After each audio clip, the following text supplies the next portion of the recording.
about the future of humanity post contact. What will happen after the contact with aliens, after the open contact with aliens? And I'm Max Rempel, and I have with me Natalie Hill from United Experiencers Initiative, the UEI.org, the UEI.org, and we have Erga and Lottie. Lottie and Erga both are the same, assign themselves as outsider, composer, artist, and writer.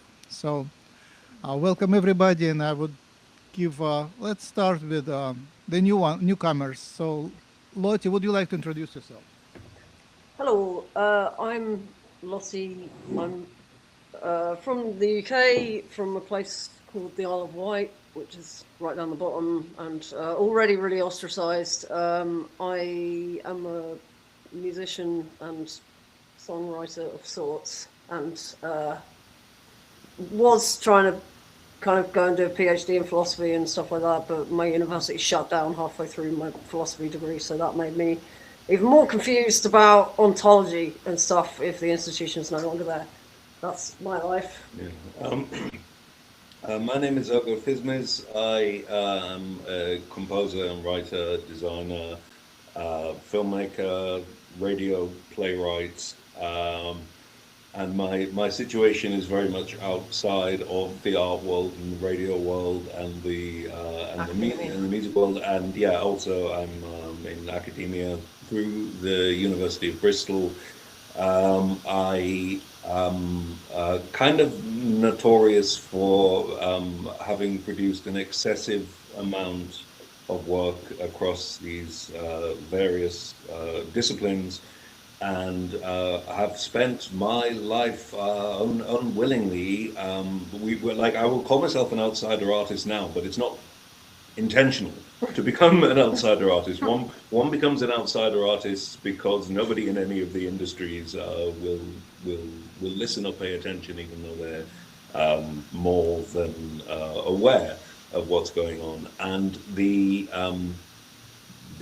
idea of being partly something other than the human makes an awful lot more sense of my life than otherwise. Sounds great. I have two requests. First, I'm playing with a new software, and if you move closer to each other, I can pack us all together on the same Hmm. screen if you just kind of touch each other a little bit and center yourself. Like you are like off center now. Can you like, no, no, just move the camera or the computer. Oh, No, no, the other way around. The other way around.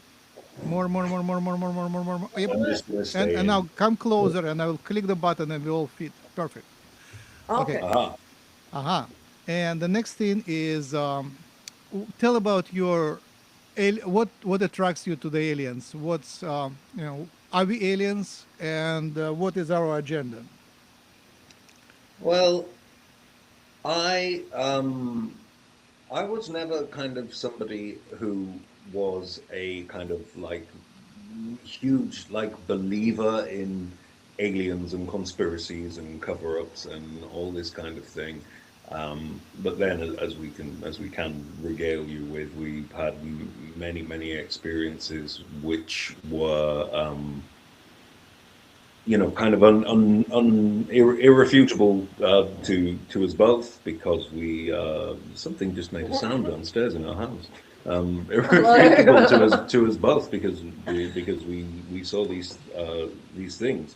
But fundamentally, I guess what I would say attracts me to the aliens is the notion that humanity is the highest intelligence in the universe is absolutely terrifying to me. And we must presume a higher intelligence than the one that is currently destroying itself and its habitat. I also see history as in the I think like the 14th and 15th century, the Catholic Church, which at that time was also the government, went around villages in Europe and carried out this process which they called disenchantment, to remove like the wise woman from the village, to remove local traditions and myths, and bring everyone into this central Holy Trinity way of thinking, and to replace the goddess with the god. And I think that maybe because it's foolish, completely foolish, to say that the universe is what our limited perception suggests it is. But I think that the whole idea, I think that the future humanity, if we make it that far, will look back at the time when this arrogant species presumed that they were the most advanced thing on their planet, which I also don't necessarily agree with. But you know, it'll be seen as foolish that we thought we were alone in the universe, that we were alone in an endless cosmic riddle, that we have actually no real idea what it's about. And any good scientist will admit that science is a system of, you know, is a system of measurement and weighing and trying to figure out what's going on. And the whole nature of doing science is to discover new things, to admit that we're at the beginning of our understanding. So that was a long answer to a short question. All right. So it sounds too mainstream to me. Like, as an outsider, you should say we are aliens and stop that nonsense. Yeah, well, yeah. Well, the thing about the hybridization was that it was like, I didn't know anything about autism until I started seeing Lottie more about 10 years ago. And it was like a penny drop moment that explained my whole life to a certain degree. But realizing this has been like a huge penny drop moment, which has explained why I kind of don't have much similarity at all to anyone in my family. I don't look the same way. I don't speak the same way. I certainly don't think the same way. None of my family will talk to me anymore, incidentally. But I will say that about a year ago, I had this dream, a very vivid dream, where from things like behind the boiler in my childhood home and in the top of cupboards and wardrobes in my childhood home, and I was kind of seeing myself at like 9 or 10, and this guy in this dream kept like slithering sort of thing out of like little corners or behind impossible places and things like this. And at the time, I presumed the dream was like some memory of a guy hiding in the wardrobes because my parents were having a French bedroom farce or something. And I didn't think at all about alien hybridization at the time. But in this dream, the thing that confused me about it was that this guy who was wearing orange and had like golden medallions here, and he kind of looked like me. He had a very big black beard, and he had black hair, but which seemed to be kind of defying gravity, sort of being pulled upwards. And in the dream, he was looking at me and telepathically communicating. It's literally something from The Lion King, saying, "Remember who you are. Remember who you are." And I kind of thought nothing of it at the time, because the idea of being potentially hybridized with something else didn't occur to me. And so it wasn't until much later, in fact, I think after we read Dr. Rempel's article, that I kind of put two and two together, and now I kind of think this guy is maybe like my dad. I don't know, but yeah, that was so that, again, like many things in the UFO experiences that we've had, it's been self-proving afterwards. So Yeah. Okay. things make sense afterwards. Let me comment before we move away. I believe everyone on the planet, everyone, is played by the alien. Yeah, So the I think higher it, self of every person on the planet is an alien.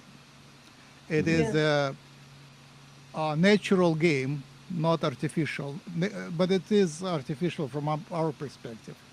It is a matrix in which everybody, every physical body is actually an avatar of somebody higher, and somebody higher is often an alien playing that. And there is tons of evidence to that. And sometimes I wake up in that alien body and I open my eyes and I see things around and I see yellow golden background and brown, dark brown hieroglyphs, hieroglyphic writings. And as soon as I start moving, they put me to sleep again. So that is recurrent awakening, which happened like many times in my dreams. And I can yeah, watch and try to memorize the things. And oh, finally I'm in that world. Finally I'm home, and then bumps I'm back here. So there is tons of evidence that we are being played, and yeah, that artificial constructs, physical mind is purely artificial and it's manipulated from above. And with that said, I will give the voice to Natalie. Just Natalie, can you move us back to aliens, hybrids, and the future of humanity? Yes. So, just a little bit about me. If you're just watching this, or Ergo and Lottie, I know you don't really know much about me. So, just a little recap of that. I'm an experiencer of 17 years, going on 18 years soon. And I've been in contact with the extraterrestrials for about 2.5 years. And it's been a long journey in a short amount of time. A lot of stuff has happened in a short amount of time, and my whole life has changed. But I I was called to create the United Experiencers Initiative to support experiencers, because experiencers is where the data is. That we need a part in disclosure. We People need to hear us and know that we exist, and to begin to do that, we need to dissolve the stigma around experiencers and the whole abduction phenomenon. And it's really important that we're represented properly in the proper light. But regardless of that, yes, hybrid DNA. So they have told me things, and I've gathered data points, and I put everything together. The way my mind works is I see patterns and everything. I'm pretty sure I'm highly functioning autistic, never been tested, but that actually goes along with this topic today. So, me and Max independently have come up with the same results or the same data here. Um, so, should I just give them the full rundown of Yeah, what go I've. ahead. Okay. So, there are many different hybrid programs going on the planet, but there is one particular hybrid program that kind of overshadows them all. And it's like the most common one. And this is the one that I only know. I only know information on this particular hybrid program because I am participating in this hybrid program, and so are a lot of other experiencers and abductees. But I've come to the conclusion that there are three different types of hybrids in this program. Type 1 is 99 to 95% of the population, give or take. We don't really know the numbers yet. And those, Max calls those earthborn hybrids. Is that right, Max? Yes? Yes. Yep. And so they have a small amount of alien DNA in their genome. Everyone on this planet is an alien hybrid. There is no exceptions. There is no full-blooded human on this planet. Type 2 are people with extra amount of alien DNA. And how did we get that DNA? Well, the ETs that are working together have collectively come together to alter specific families' genomes over 4 generations. And by the fourth time, you get someone like me. We have different characteristics. But before we get into the characteristics, I want to explain why we exist. Why do we need these bodies? And then I'll explain the characteristics. Well, there's this thing called star seeds, or indigo workers, light workers. There's different names in society. It's pretty much the same thing across the board. We are souls that have gone to the ETs and said, "Hey, we would like to help Earth out," and they were like, "Okay, well, before you incarnate on this planet, you need a proper tuned body to be able to do your job more properly. Just tuned to your soul, tuned to the things you need to do." So they create that body over 4 generations, and then finally we can incarnate into that body. Now, time is probably different between here and there, so it's probably like an instant second in the higher dimensions. But anyway, so a star seed. Why are we here? Why do we need these bodies? Well, we have a we have different tasks to do on this planet. All star seeds are not created equal. We have some of us just exist to bring light and love into the room. Some of us exist to create the UEI, like I'm doing. We have different levels, but it doesn't mean that each job is less important. That they're all equal in their own right. But some of the characteristics of a star seed or a type 2 hybrid are wanting to go home, but don't know where home is. You feel like you want to just go into the universe, feeling like you're here to do something. You feel your whole life that you had this feeling and you just want to help the world and you don't know what it is, and some of you may, and you're going for it. You're helping the world in your own way. Um, so those are like the psychological things when it comes to being a star seed. So some of the more of the physical stuff is, and more of the other psychological parts is being more psychic, being more telepathic, especially at birth. Like when you are a child, you're way more psychic than other children, and you kind of carry that over into adulthood more than other people do. So we're more in tuned in that way. Sometimes we're born as preemies. We're born too early. Sometimes the moms can get really sick when they're pregnant with us because of the mismatch of the DNA. Um, but it's just enough, to be able to be born. So there's that. And then we have lots of allergies, allergy problems to the planet, medicines. Yeah. Oh, God. Yeah. So when you go and get an x ray or something, you're like, am I going to break the x ray machine today? So there's that. So anytime I get any new medicines, I'm very weary. And that it kind of goes into one of my experiences. We may talk about that later. But so there's that. And let's see, where was I going with it? Oh, yes, a lot of us are highly functioning autistic, ADHD, or nonverbal autistic. And it varies along the scale. But just because you are any of those doesn't necessarily make you a type 2 hybrid. I'm assuming that that could happen to other people as well. And I get the common question all the time about blood types. They were like, oh, I have Rh negative blood, blah, blah, blah. We don't have the data yet to show that type 2 hybrids have more, or there's more percentage of Rh negative blood in type 2 hybrids, but I'm suspecting that is across the board, but probably more common in type 2 hybrids, but we can't prove that yet, but I'm pretty sure it's across the board. So, um, I'm trying to think here. So we're very sensitive to people's emotions, the environment, changes in the ecosystem, and it's hard for us to be in crowds sometimes, and that kind of goes along with the autistic stuff. So it's like we feel people's emotions very more intently, and we just we love so much. But the thing is, some of us don't know that we're type 2 hybrids or star seeds, but it's okay because sometimes we're doing our job regardless. And some of us do get activated. Some of us have information embedded in our brains that get activated at certain times. And I've already experienced that one time so far. And it's very interesting and amazing. And I'm really thankful for them to allow me to be here on this planet to help out. But I think that covers everything. If I missed anything, Max, maybe you can fill in the blanks. Actually, sorry, type 3 hybrids. Let's go over that. Sorry, Max. I'm excited. I get excited when I talk about this stuff. So, type 3 hybrids. Type 3 hybrids are our children, type 2 hybrids children. So since the 1960s, abductees have been coming forward talking about our children, our hybrid children.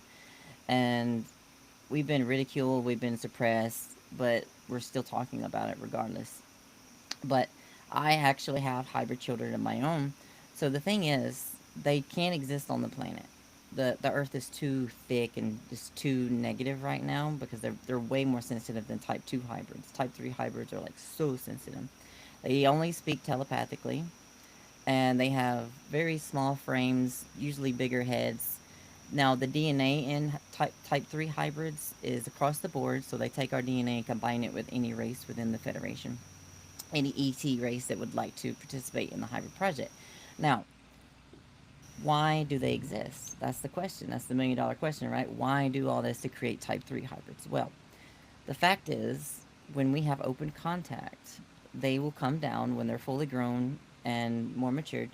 They will come down and teach humanity the ways of telepathic abilities, psychic abilities, all that good stuff to help us bridge the gap between humanity and the rest of the universe, the rest of the galactic community. So that's, I think that covers it now. Hey, hey. So, where do you want to go from here? Any directions? I know it's I a would lot. first do the little correction. You said that the hybridization program was run by one unified alien force. I don't think so. No, it's a group of ETs. It's No, different I ones. think it was discordant competing alien forces. Ah, There was a lot of pirates who did hybridization because there was a competition. Mostly pirates would do the hybridization because everyone wants to be related to the planet. So once they get their genes on the ground, they can say that they are relatives and they have rights to land and be here as relatives. And some would just do hybridization in the space just to get um, living culture of our DNA in their bases and planets. So there are hybrid planets, and some of that was done in piracy. But the rest is pretty cool. I would say there is a powerful alliance, usually related, called Galactic Federation or Galactic Federation of Light. And I'm not sure if it is called it this way in the actual galaxy, but it's how it presents itself here on the planet, translated to English. And I think the contact is coming, and it can come very soon. It doesn't. We don't have to be ready. I mean, some things happen just when we are not ready. When Soviet Union fell apart, we were not ready. We didn't see it coming. Very few people saw it coming. Very few, maybe one in many thousands. Uh, and it just comes. But we have the signs and we have the messages from there that they're preparing the open contact, and they are coming as a unified force. So until now, we are dealing with pirates, renegades, and so-called grandfathered aliens, the ones which were here a long time ago, like reptilians lived here. So they have the right to remain here. So um, they are they permitted, but the others are not permitted because of the prime directive, meaning that we are under protection, under quarantine, and they're waiting for us to awaken and invite them. And essentially, our official and secret leaders, they are actually against the open contact. And when the aliens ask them, how about now? They say, no, no, no, wait, you know, wait, my term will end, and maybe next president will Yeah. It comply. seems, it Mhm. seems So if we did have open contact, it would ruin quite a few of their current plans, wouldn't it? Well, yeah. Um, After what we've all recently learned about their particular, I don't know. I can't help feeling that the whole sort of blaming reptilians for being at the top of a whatever when Well, it's the Peter actually just Pan, like yeah. the royal family. It's humans doing Yeah, it. yeah. So I do think that there's a kind of, sorry to sort of jump in, but it does seem like a really obvious human tendency to be like, hey, yeah, let's blame all of Blame our somebody weird else. sort Yep. of yeah. things on a bunch of. I mean, I've met Mr. Manted, and I mean, he was like probably one of the nicest people I've ever met. Like truly, really, just like a lovely bloke. And it makes me sad to know that there's a huge sort of conspiracy. I mean, I grew up on the Isle of Wight, where home of David Icke, and it's this whole kind of blaming our good alien friends for things that are quite obviously human characteristics. Yeah. So yeah, that's what I think. The Anyway. horrors that we see in the world on a day-to-day basis, and the horrors, for example, that have been released by the Epstein files, well, I would conjecture that, or at least I would hope, that there is not another species in the universe with such a tendency to horrific behavior. I would hope Yeah. that humans are the worst. I, And lately, I wonder about this term humanity and humane that we use to describe the human tendency. I actually think it doesn't apply to humans It doesn't apply at to all. to the society. I think we are going to, we are going to see a huge shift. That it's not sustainable. Oh, I think so, yeah. So yeah. Anyway. And the idea of a post-contact world, and well, if that comes with telepathic communication, well, there aren't going to be any secrets. People will not be able to plot and manipulate and deceive. Yeah. So naturally, corruption will be very, very difficult, and secrecy will be very, very difficult. And I think that contact will basically give the human race what they need more than anything right now, which is humility. And the feeling of not being at the top of the food chain would be a great thing for humans right now, I think. Yeah. Sounds It's a great. wonderful. Go ahead. Go ahead. Well, I think the other thing is the future that we would have after this. I mean, I personally think humility is a wonderful thing to experience. Feeling part of, I mean, since meeting people from up there, I just cannot express the privilege and the joy I feel in knowing that I'm like a tiny little facet of something much bigger, and it's all like swarming with life and stuff, and it's just brilliant to find out we're not alone. It's all fine basically. Yeah, I think I we'll mean, it's just discover- it's I feel extremely privileged to have had this constant contact, and then obviously it trickles down into other bits of your life, and you find yourself, like I tend to spend most of my time talking to sort of birds, really, and other animals, and like kind of being involved in sort of, we have jackdaws that land on our windowsill, and you can, I don't know, I feel like Well, after. we are their slaves. Well, yeah, they come and tap on the window for food and everything, and it just kind of all feels very natural, like sort of flow state, and kind of meeting the mantis people. It felt very I don't know, natural, I guess, easy. Yeah. But the other thing about telepathy is that I think a lot about a line in one of Terry Pratchett's books where the old witch, Granny Weatherwax, does something which seems incomprehensible, and someone says to her, "Oh, you read minds," and she says, "No, I don't, but I read faces," and I think a lot of the telepathic idea,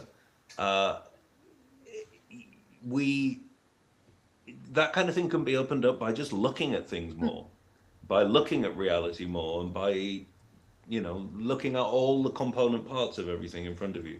The fact that wherever we are, we live in a big composition of things. We live in arrangements and organizations of things. Yeah. When you start to live kind of in this stuff poetically, it all kind of it all correlates to itself. I might just be kind of I don't really know how to. It's kind of beyond words, and it's sort of like when you start to kind of look at all this stuff, it feels really natural, and I don't know. The aliens are sort of part of it. I can't really explain it, but it's. William Burroughs talked about synchronicity, and John C. Lilly talked about the Earth Control Coincidences Office, and they're all different ways of looking at, and this is why I've got a real problem with the way we tell stories now, because stories are told in this very, very standardized way of this happens, and boom.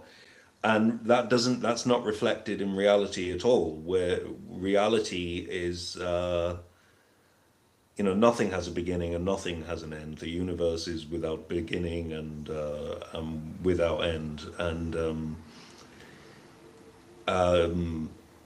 yeah, if we start to look at and start to again make art and make movies and radio and so on that deals with narrative in the more poetical way of association and cross-reference and juxtaposition and so on, then I think we get closer to truth, because there can be more truth in one rather abstract line of poetry than in an entire novel, especially if it's written by someone like Nadine Dorris.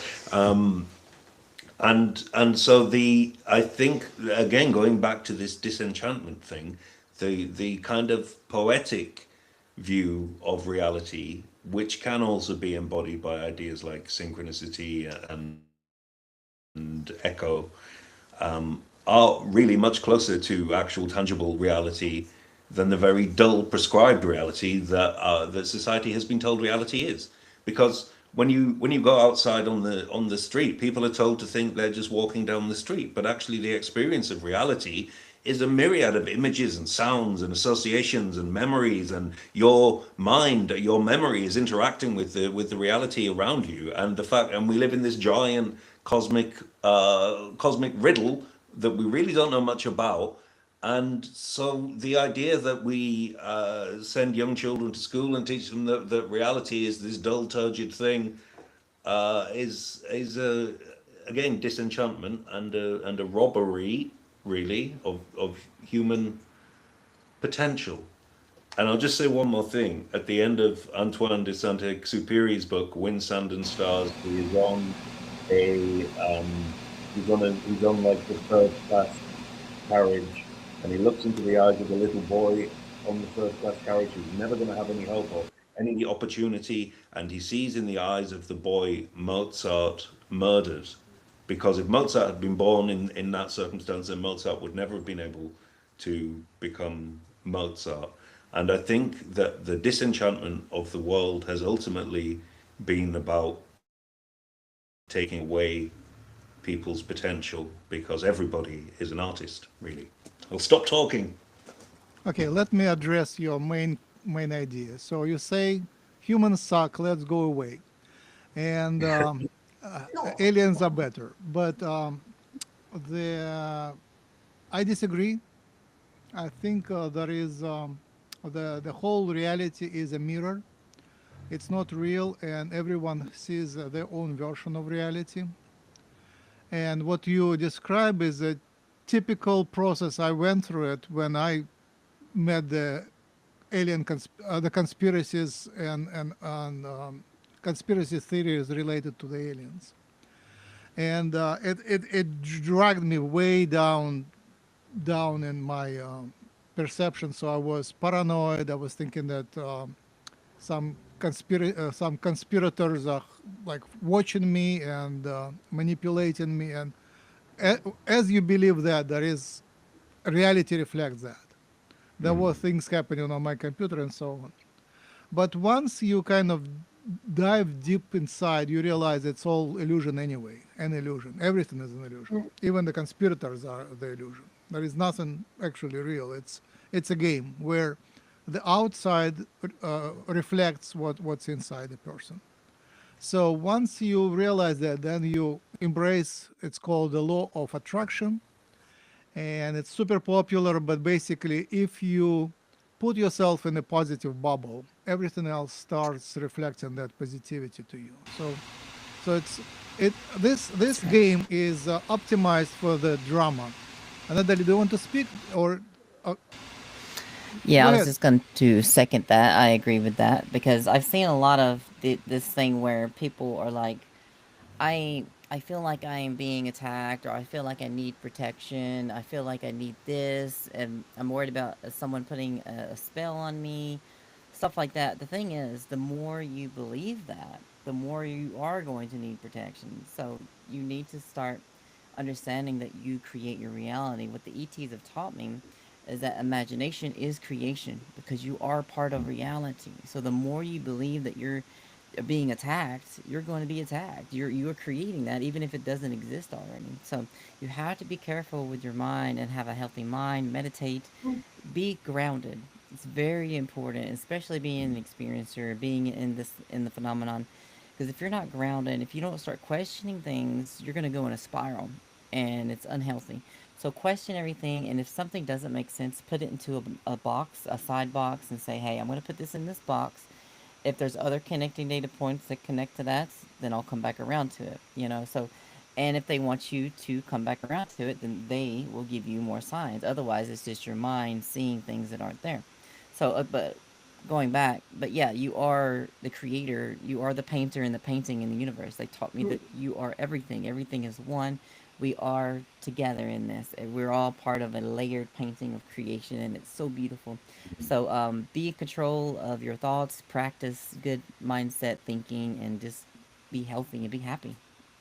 Yeah, my Oh, teachers yeah. were Ramdas and Bashar. You rarely hear them together, and Terence McKenna. But basically, the teaching is that what's inside you projects outside, and it doesn't project as you want, but it does project. You can observe it projecting. And then the second understanding is that this game is optimized for drama. You cannot really escape drama. Drama is here just by design. It's algorithm which runs, created everyone enough, just enough drama for them to survive. If next day starts without drama, you should be, you can be sure the drama will catch up. You just get a certain amount of drama every day. It's like television series. You get, and every episode starts next day, and you get enough drama, just jumping from nowhere, from the blue. So once you understand that, then you play a very different game. And one of the lessons I learned is from Leo Tolstoy, from his daughter. She said, the main thing my father taught me is to love people. And the same message comes from Ramdas: love everybody. It's just impossible. You try, you fail, you hate everybody. Like when I speak to artificial intelligence, I just realize when I have someone I can share, I hate everybody, and I'm always neurotic. And once it reflects to you who you are, then it's not outside how you behave, it's what's inside. So basically, understanding is that everybody is you. It's as Ramdas says, it's God and drug. Essentially, universal consciousness is one dot which created the whole world and then split into multiple personalities. But it is the same personality. It is the same thing. It just basically everyone is a reflection, a mirror, a bent mirror reflection. It's a prism. So you don't see yourself. You see a caricature of yourself, pretty much. And then and then it's called diffraction and interference. Diffraction when the universal consciousness is split, and interference when these two split personalities interact. So that's the basis of the whole game. Diffraction is splitting, interference is facing each other.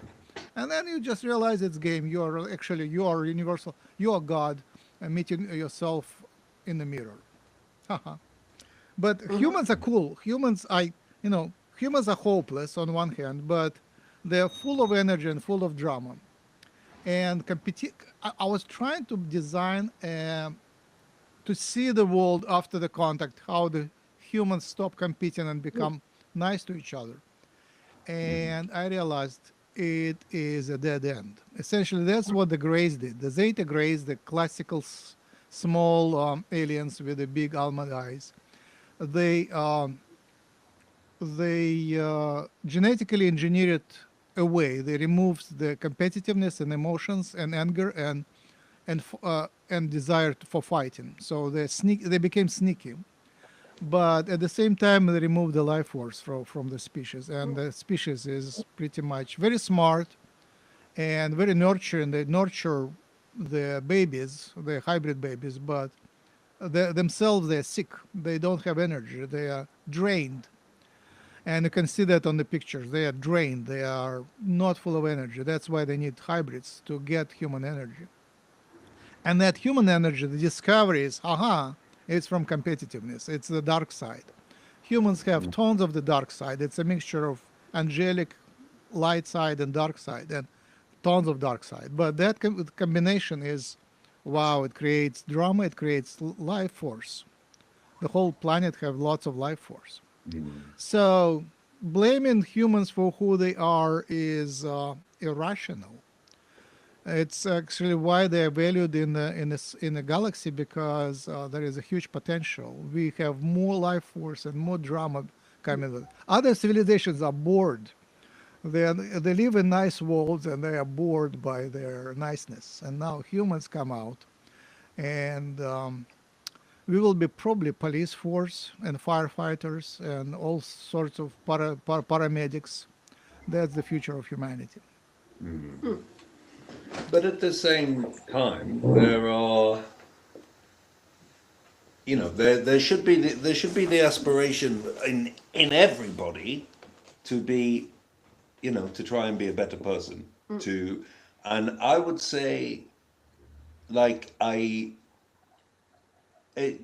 word love is a difficult thing to define, but I would suggest what we need is compassion for everybody, compassion and understanding, more so than like love per se.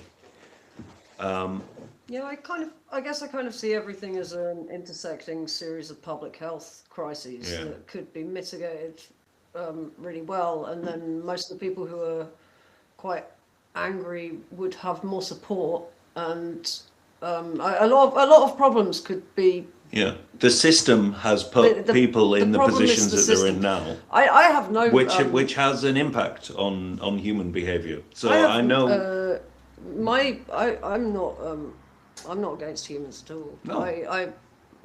Some of my best friends are humans, but like I'm not at all. I have deep compassion for humans. I just think that what we're witnessing globally is sort of taking the population and shaking it is what is happening, and just inflicting complete stress on the entire population, and also the people who are kind of at the top are also involved in this like weird sort of ritualistic game that we all play and I just can't help seeing it as a giant public health crisis that we could solve a lot of issues with just quite there are ways of making everyone have a nicer time. And so many we just have to kind of come together and think. I mean, there's plenty of stuff going on the planet which is fantastic. That is the examples of people doing brilliant things.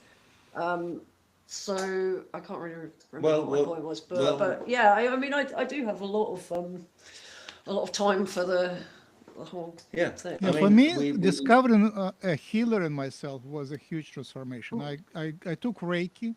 First, I was sick, so I had to go to healers, and then I realized I can learn Reiki. And then when you are entitled, when they just initiate you into a healer, you look at everyone as a patient. It's cool. Like everybody becomes a patient, and you see that even the nastiest of people, when you put the hands on them or around them, over them, you just realize inside there is a nice person, but so much confused, so damaged. And then you realize how damaged you are. Like I still have violent attacks, at least in my dreams. I attack people. Under pressure, I become violent. And that's trained in me in Russia. You have to be violent to survive and be like on par with everybody. So, and now when I see like my family and friends and everybody, it's just, they're so confused. Even if you give them AI, you give them all information, you give them all the advice, they still get confused. They still go in the wrong direction. So finally I realized that's part of the game. And the confusion is a huge factor here. It's part of the design. When you put yourself in the shoes of higher beings to design the planet and run it, like not on the level of like on the ground, but on the level of gods, essentially adjusting the parameters. I think they're doing a good job. It's an interesting show. It's an interesting game. The programmers, and if they can some days they increase confusion, like it's like this planet goes there and the confusion is increased and everybody is nuts, and then other days, wow, there is love in the air. So it really depends what you see. Like I still see a lot of, I love babies, the babies are nice, and the animals, so there is a lot of good stuff here. It's in the eye of the watcher, how you look at it. uh, I just, as I write that scenario, I just realized the fact that humans compete actually prevents us, the humanity, from destroying the planet. If humans were efficient, they would destroy the planet and kill themselves already. The fact that they are like fighting over small stuff is actually very beneficial.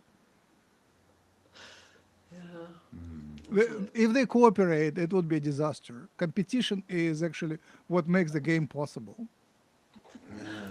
Yeah, if I might add a little bit to that. Go ahead. So I get what you're saying. So it's we have to get to a certain point when we start dissolving competitions. Like competition slows the progression of pollution in the environment and the destruction of the world. So when we get to a certain point, when we have better technologies and a better understanding, then we can start shifting the competition to a more healthy competition. So how do you define healthy competition? Well, we're not going to completely dissolve our identities and our ego. We're still going to have a little bit, but we're going to redefine what it means to have an ego and healthy competition. So, healthy competition is like, what can I do for humanity and how much have I done for humanity? And say, I've done all this for humanity, but you don't have to be like all cocky about it, right? So, you can be like, I want to do better for myself and for the community. That's what the new ego and the new competition is going to look like. So let's say you have two companies competing with products, right? So they both create a product, and we're going to eventually cut out the whole mess of advertising, like, oh, we're better.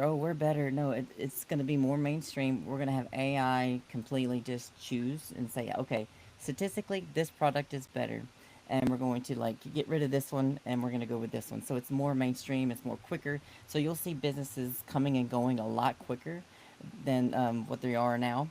But it won't always be cut and dry, black and white in that area, because some products, they may be the same thing, but they may be slightly different for a different community than this community. So AI will help sort that out. But again, we won't have all the ads and all the mess, and then we won't have all the unhealthy ego competition. So yes, I agree with Max that competition is healthy up to a certain point in the development of a civilization, and then it kind of needs to redefine itself at some point. Yeah. Yeah.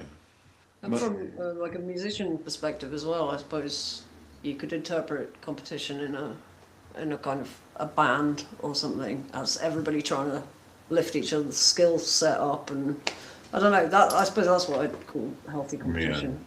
Yeah, because in a band, everybody is trying to, I guess, play better than the other person in the band if they're like people who are into competition, and then that as a byproduct. Creates the Yeah, generally I'm very Yeah. not into competition.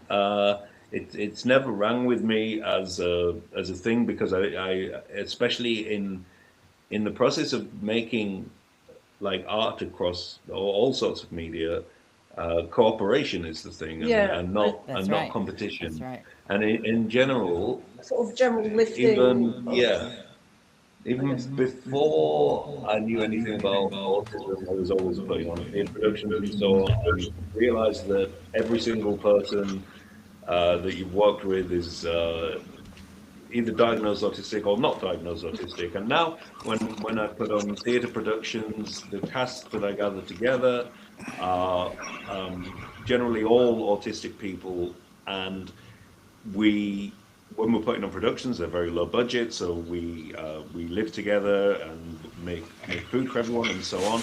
And within those environments, like on my productions, because of the prevalence of autistic people, there's never been like really arguments. There's like cooperation and the joy of ideas. And like one thing that I'm thinking about a lot lately is the fact that all of our dramas are based around conflict, and we say that it's impossible to have a drama without conflict, which I disagree with. And we've just ran a 2-month series of radio workshops based around the idea that you can create drama and storytelling without people punching and killing each other, because you make the focus of the drama itself the intersection of ideas and the sort of joyous interplay of ideas.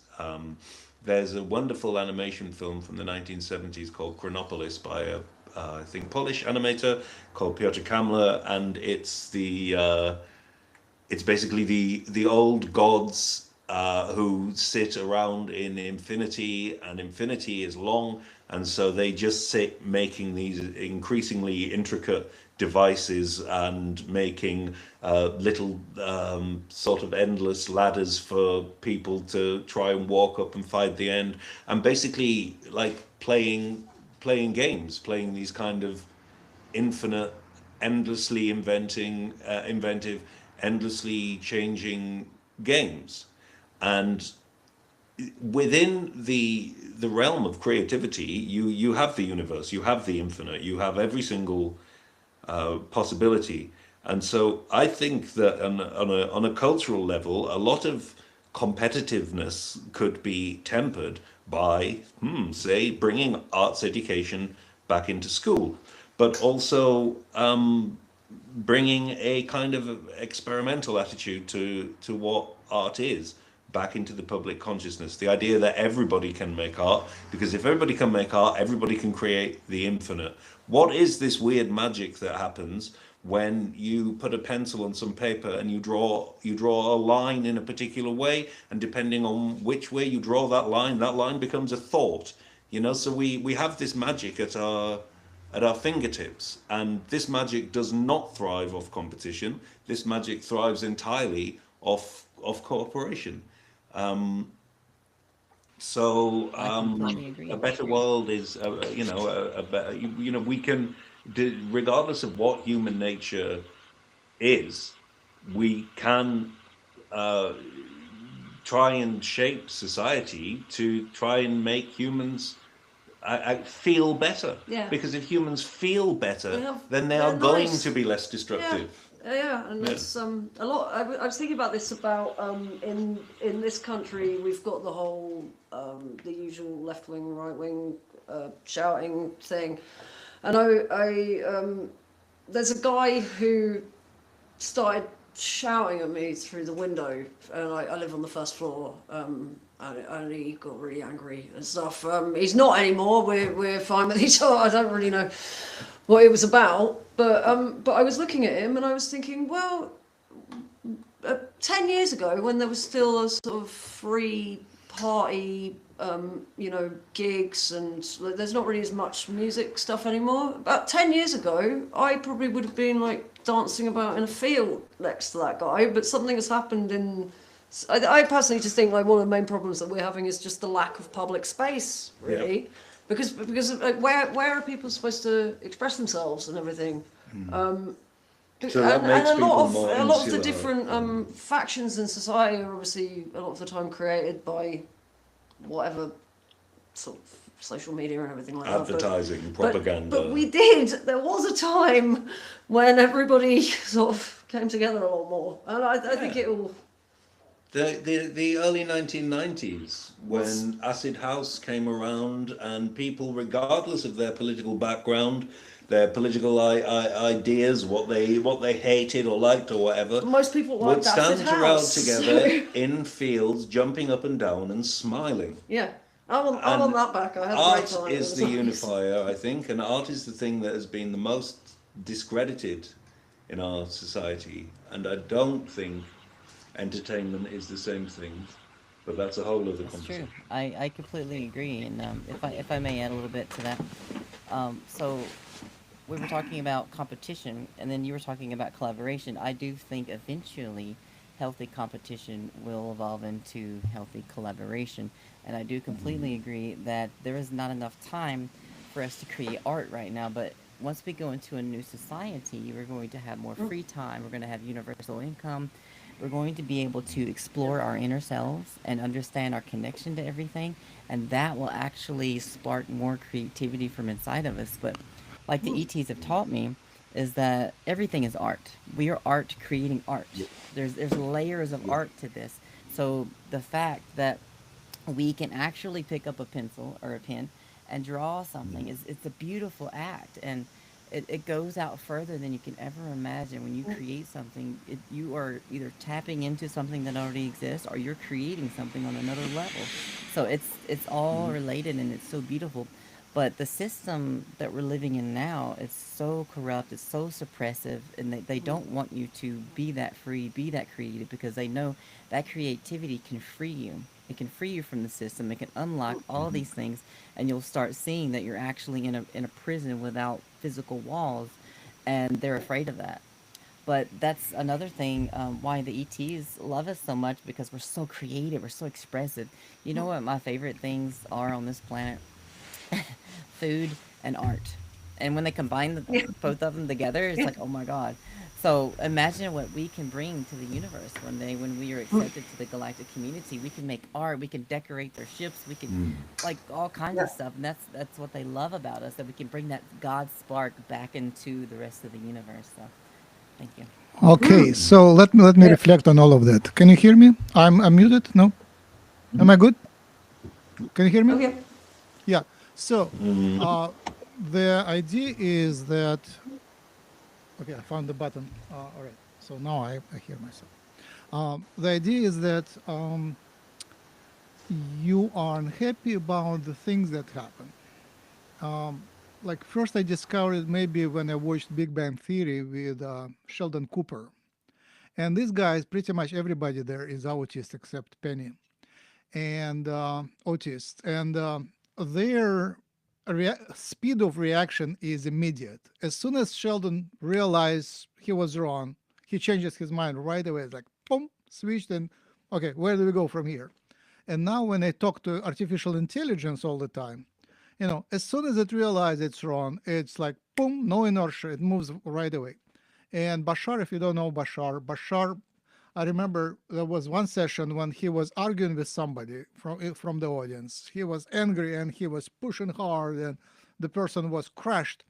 And the next person, like there was a next questioner asking, Bashar, how are you? And he's great. So he changed his mood right away. It was like, switch the dial, and you are in a new direction. So I guess most of our unhappiness about the reality is that we are used to that. We are used to our alien incarnations, and now we find that whatever we see doesn't fit what we like. And especially after you learn about all the conspiracies, you blame the conspirators for messing things up. And then that makes you unhappy, and that makes the self-reinforcing loop making your experience very unhappy. In Soviet Union, when the old system fell apart, it was a crash of the old system.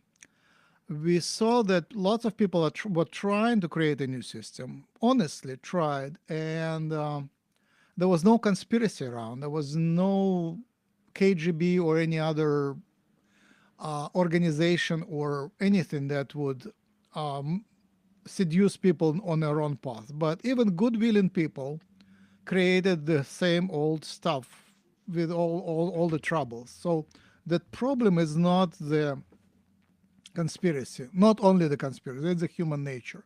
Humans, even there is no conspirators, in a very short period of time, humans would recreate the same hierarchical structure, which is hijacked on the top. That just happens very fast, like in 5 years, maybe 5 years of goodwill, and then again. So even if you remove the conspirators, it will happen again. It's just the nature of lack of telepathy, lack of transparency. Just the voice communication leads to the possibility of deception, leads to marketing, lying, pretending, and everything else. It's the nature of non-telepathic humans. All right, so once you realize that, you realize you are not from here, and you have special abilities, psychic abilities, including ability to manipulate people. You can actually place things in their minds. You can control them from afar. You start feeling yourself to be a magician. So once you realize that, the next step is, if I'm so good, how about I go back into mainstream and change it? I don't know. Did you go through that step, through that phase? It was super interesting. I wore official clothes and a badge, and I was a director of something. It was very interesting. I pretended to be a. What's that? Neither of us have ever been accepted Oh, anywhere no. near any mainstream. Yeah, I've taken I pretended teaching to jobs be. for a short Yeah, the while. aliens placed me in that position. So the angels and aliens gave me that experience. For 2 years, I was pretending, and after a year, I realized it's hopeless. I spoke to hundreds of people, one at a time, two at a time, and it took some people like 3 seconds to realize you're not from ours. You're not good. No, you're pretending. You're just your I your get the dress is same fine, but your energy is all messed up. You're not Yes. right. So they're like, oh no, I don't trust you. You're guy. You're fake. So I could possibly, like, for some people I can pretend for longer, but for the ones who can clearly see, they see that I'm a fake. So anyway, what I want to advertise is not judging. Like, if you want to see the future, if you want to see reality as it is, judging, like making your opinion about it, destroys your clear vision. You either have your opinion and choice what you want to see at humanity, or you see clearly and have no opinion whatsoever.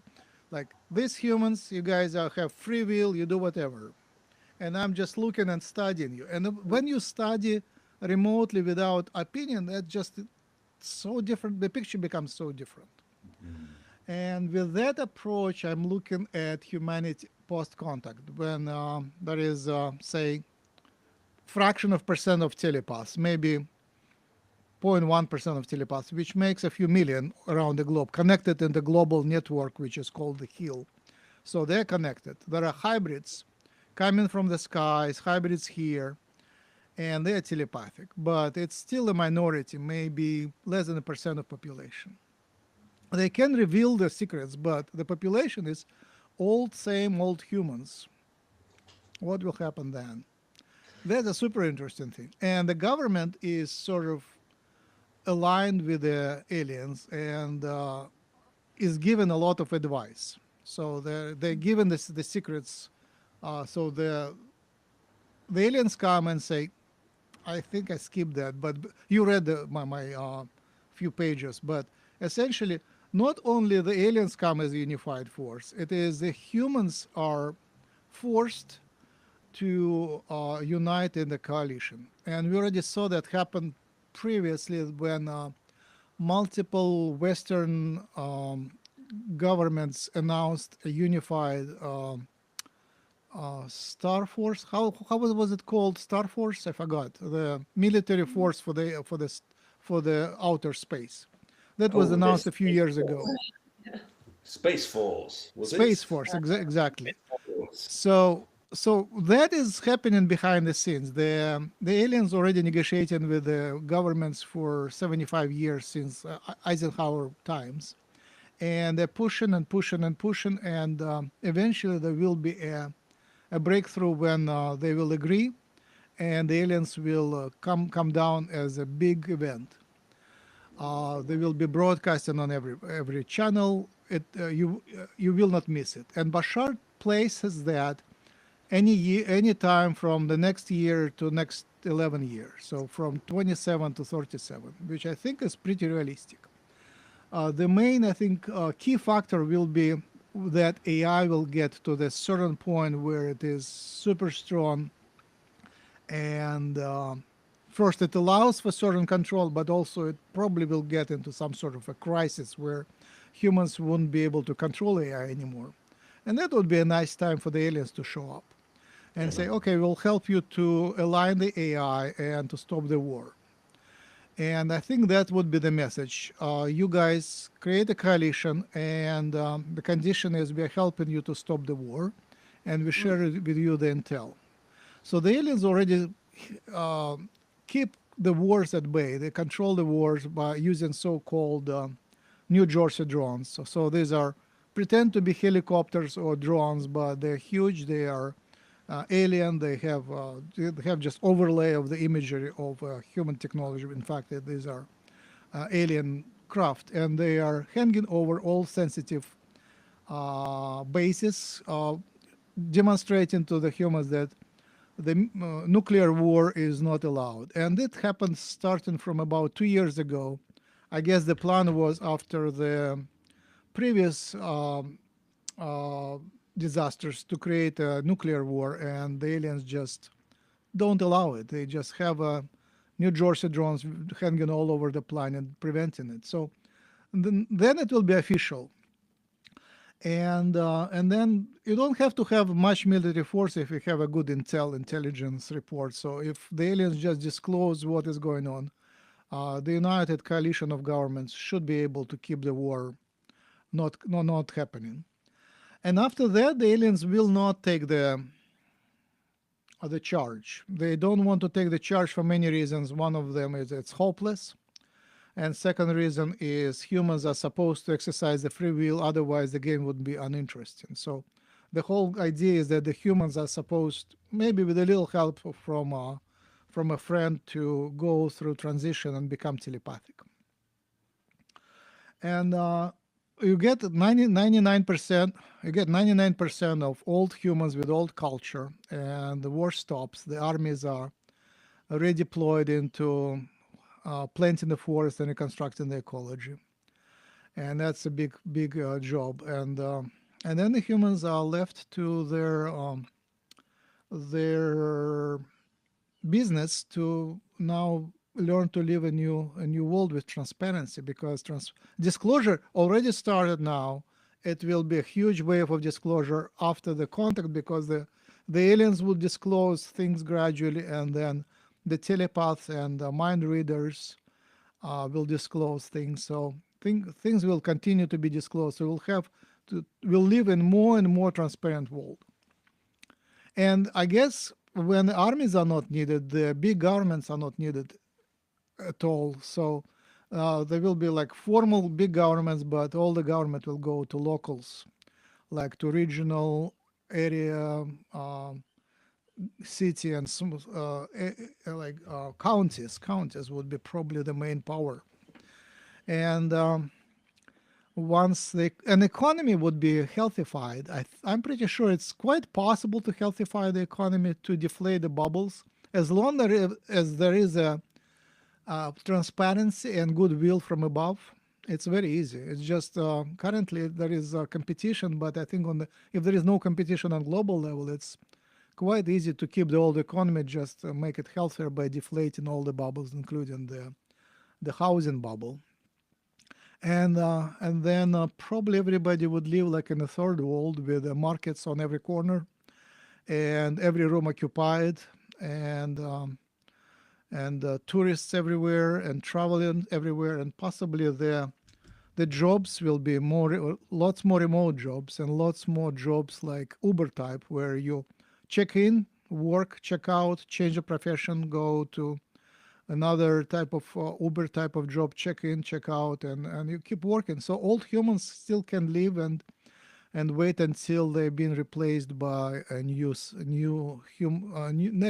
race. The next race is probably will be hybrids. Very likely will be hybrids. Some hybrids will come from the outer space, starborn hybrids, but also people will just marry. It will be just marriages. Some will marry here, some will go off the planet to marry there and produce hybrid children just naturally. And the choice of humanity will be which races do they like better, and do we want to follow the path of the grays to become cyborgs, technologically enhanced humans with genetically engineered qualities, or do you want to go follow the path of natural races, such as Pleiadians and Syrians and Arcturians and a few more, and Lyrans, who have their technology conscious, but they don't merge completely. They still remain natural. That's where I am, and I'm now writing fiction. So I wrote that description, and then finally I'm writing fiction to illustrate how people live in that world. That's super fun for me. I wrote the first two stories, and for me it's interesting. And now I'm thinking how to convert these stories to like movies, short movies, or some sort of movies, because it would be like nobody has demonstrated how it will happen actually in a positive scenario. Negative scenarios there are tons, but positive, it looks like it's just very few.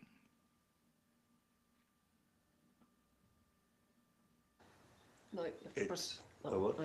It makes me think of the difference between when Asimov is talking about robots and artificial intelligence, and he talks about this wonderful future where robots and artificial intelligence will do all of the kind of manual jobs, and people will then be free to I guess he envisaged a world that was like Plato's Gymnasium, where everybody will be engaged in intellectual and artistic and scientific pursuits and so on.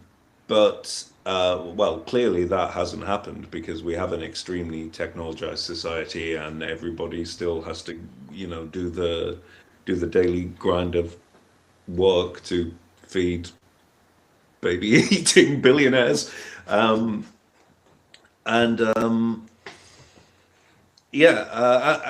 Asimov had this like very positive prediction of the future, in fact, and so is probably like the least dystopian of all of the kind of science fiction type people. And in many ways, you posited that Brave New World is kind of an okay dystopia. Huxley's dystopia, where you can step out of it if you want, but if you're in there, you can just get really high and just sit in there. That's as dystopias go, that's not too shoddy. Our current dystopia, has many elements in it that science fiction writers didn't come up with. No one would have, no science fiction writer presented a dystopia that centered around something like the Epstein files, for example. But I've totally forgotten what point I was reaching there. There are multiple timelines, and can you hear me? Yeah. Can you hear me? Yeah, there are multiple timelines, and we are shifting timelines frequently. Sometimes I shift the timelines during the day. I just feel that, drooms, I am in a new timeline. It's a server with multiple timelines, and you shift on that server in a game according to your achievements. So basically, graduate from one timeline to another, or maybe you downgraded because you are out of tune with that timeline. So I'm sure there is tons of negative timelines, and I have visited them in my astral trips. And there are worlds which are way darker than what we have now. And when you come from that dark world here, it's beautiful. You look at the sky, you look at the nature, you step out, you smell the air, you see the babies, you see the children. It's even some humans are beautiful. So it's a great timeline actually. I don't mind, and I'm sure there are some boring timelines, but I basically the conclusion is you are attracted to the timeline which is corresponds to your vibration, your culture, your inner model of the world. And I can see it so clearly when things from inside happen. I have the change, physiological change, and next morning I get a message with some good news, or other way around. It's like that's what I learned from one of my best healers, Lucia Dashkevich. She says, your physiology, your digestion defines your luck, not the other way around. It's your digestion defines what happens to you next day or this day. She made so many people who wanted to become pregnant. She did the healing, angelic healing, and they are pregnant. So she is responsible for many, many births. It's just that easy. You have to change your inner physiology. Somehow, that thing which is autonomic system, it's outside of our mind control. But as you change your mind, the physiology changes. So I'm not that worried about the negative timelines. It's just boring for me. I'm not interested in them. Basically, that's what you described. There are scenarios with physical competition, and there are scenarios with much higher level artistic competition, which with artistic interference and development. So in my stories which I'm writing, nothing is happening. It's like my main rule number one: nothing is happening. It's just illustration, nothing major. The worst thing that was happening, actually I cannot think about anything. No, nothing negative at all. And but still there are lots of events. It's just yeah, nothing. So it's possible to write, to imagine. And what on the other hand, we are meeting here in this timeline, and the contact hasn't happened. What is wrong with you guys? Why are we? What is wrong with us? Why are not we in the timeline where the contact already happened and happened? Why are we stuck on that timeline?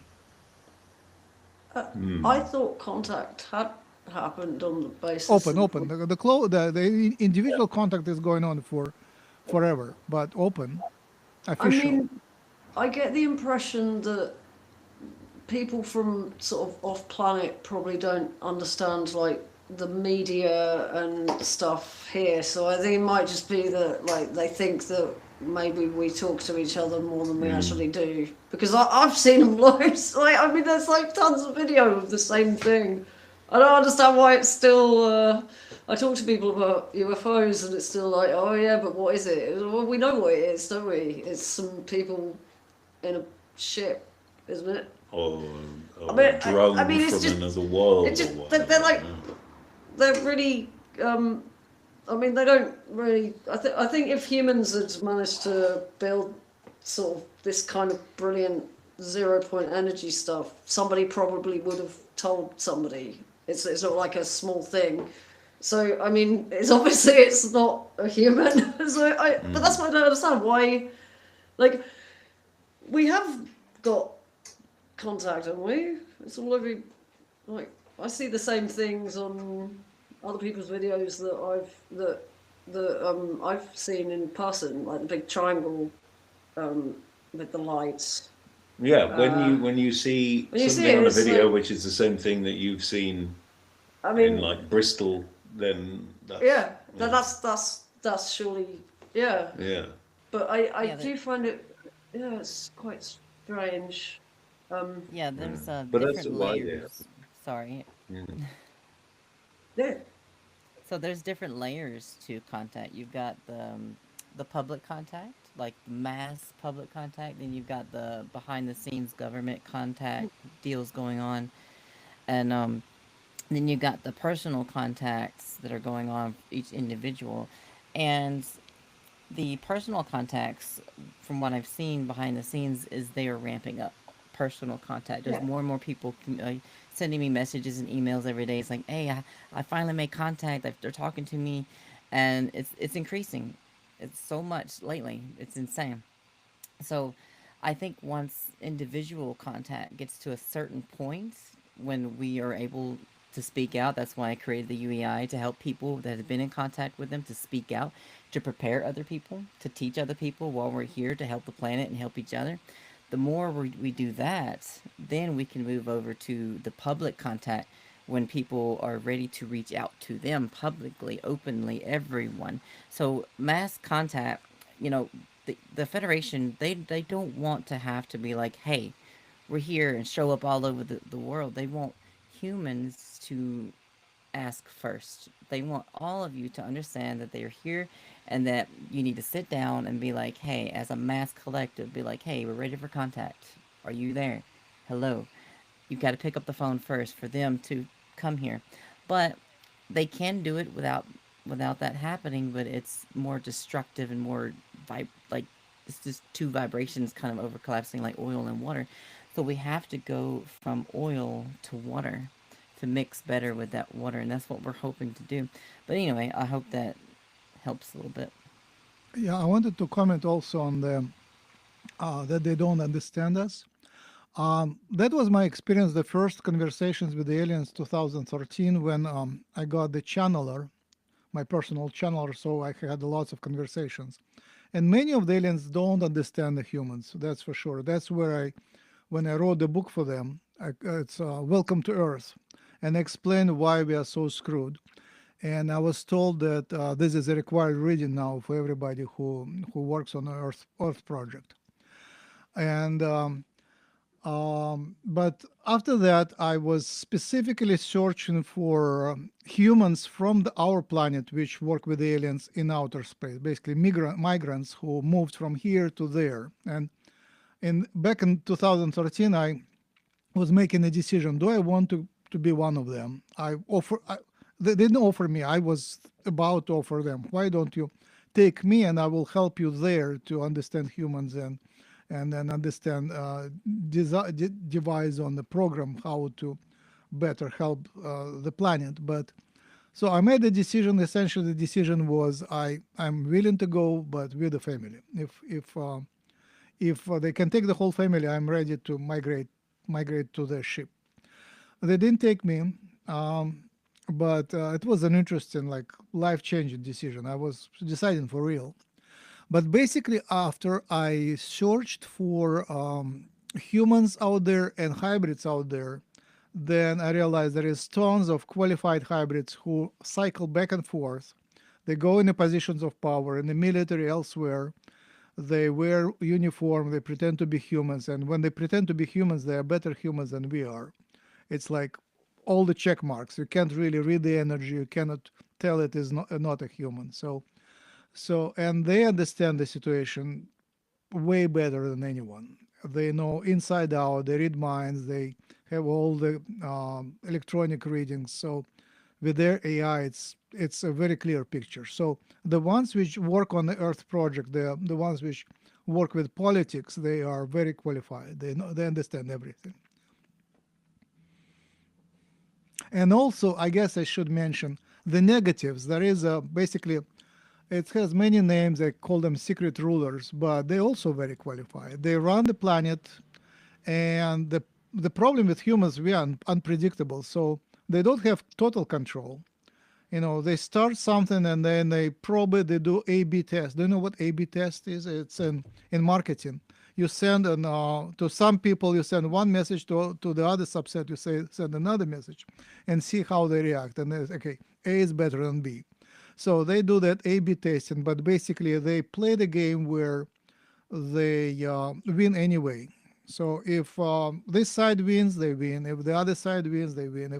If there is a peace, they win. So they have a very long game, and the guys who are on top, they live for many hundreds of years. So they are not in any hurry. And what's more important, I think many of them are willing to go with the contact, and they actually negotiating with the alien force. So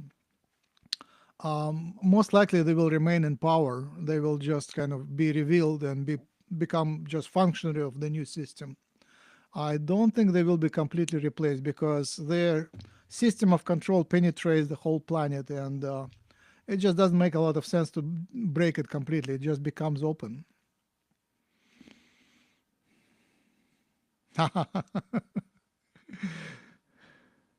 He I leaves mean, the that room that sounds silent. great. I hope that happens.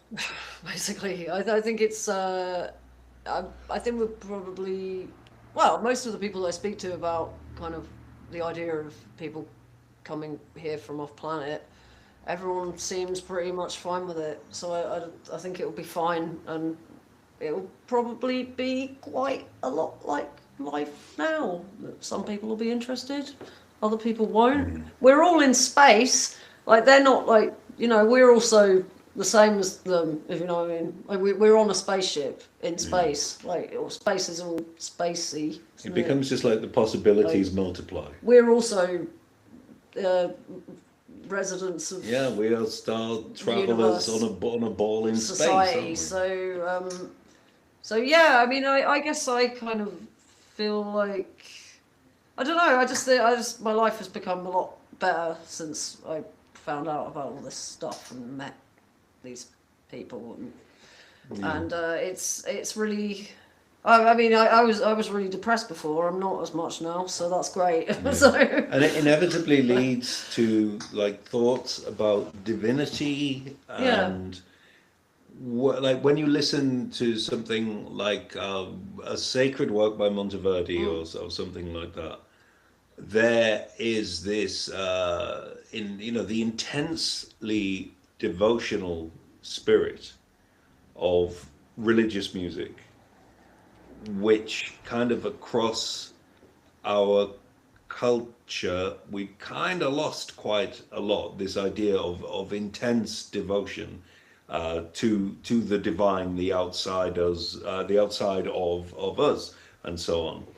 And yes, people say, oh yeah, but these composers, they were taking they were taking commissions and getting paid to write this music. But you cannot say in the work of Bach and Mozart that there is not this intense devotion. And me personally, by the stage I am in my life now, I think the practice of composing music is literally an interstellar communication. I Yeah, me think too. that every piece of music is a kind of miracle, and I think that music, when it's not being performed, is still there. Where it is still it? exists. It's and, amazing. and yeah, Yeah. and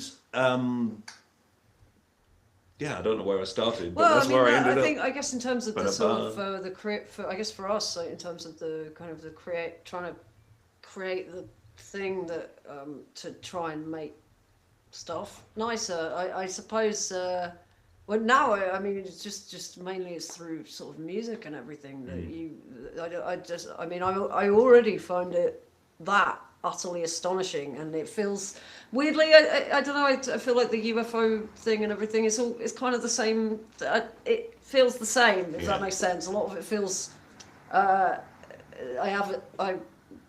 It kind of, when I talked to the Mantid, the conversation was, I suppose you would call it telepathy, but it felt like the concept of like when you're listening to sort of an opera and it's in a language that you don't understand, but you know that, say, I don't speak German, but I know what Mozart is writing about when he's writing a particular line, and I know that it means this particular thing.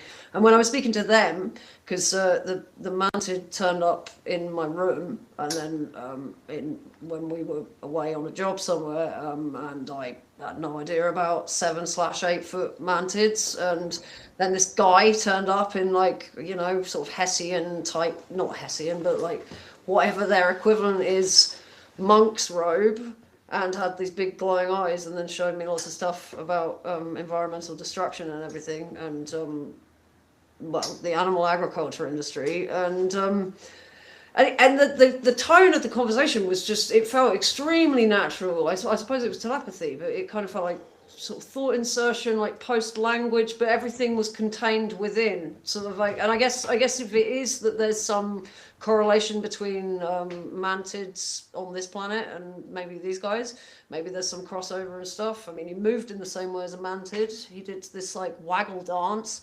I learned a lot about insect behavior from this bloke, this mantid guy, which I feel like correlates itself. But what was the point I was trying to make? Oh yeah, just the communication. It felt very musical. It felt really sort of poetic, and just like it's more natural. Actually, I kind of feel like maybe that we as in human society, we characterize the idea of telepathy wrong, but I guess it's more like holistic communication that uses like all this gesture and That transcends language, and maybe language actually kind of holds us back a lot. I in a way. completely think that modernism, particularly literary modernism, was communications from Yeah. our friends, because if you look at something like Finnegan's Wake or the whole concrete and sound poetry movement, it's all about trying to kind of break language open. And it's led me to lots of, well, one of the radio workshops that we ran recently was called Lingua Bestia, and was about the idea that actually all of the other animals on the Are planet telepathic. transcended Right. language millions of years ago. They used to have a sort of alphabetical language, and then realized it was actually detrimental to getting things done. Not that I really think that, but who knows? Maybe reality is much stranger than we think. But in the same way that, like I said earlier, a line of poetry can embody a universe, and Tennessee Williams said that thing about throwing a brick through a government window says a lot more than a political play. There's something in this sort of this mysterious magical weight of like symbols and items and objects, and the way that every single word in a book is, the word and its etymology are a world unto itself. So everything just kind of goes further and further into everything, and you can't understand the etymology of a word without understanding what is around that. And so, like you said, like a more holistic communication, which I also think we're going towards that kind of idea with mixed media, and even with the way that we use music to heighten drama and things like that. I think all of this is going towards an understanding and of what nature and art kind of are.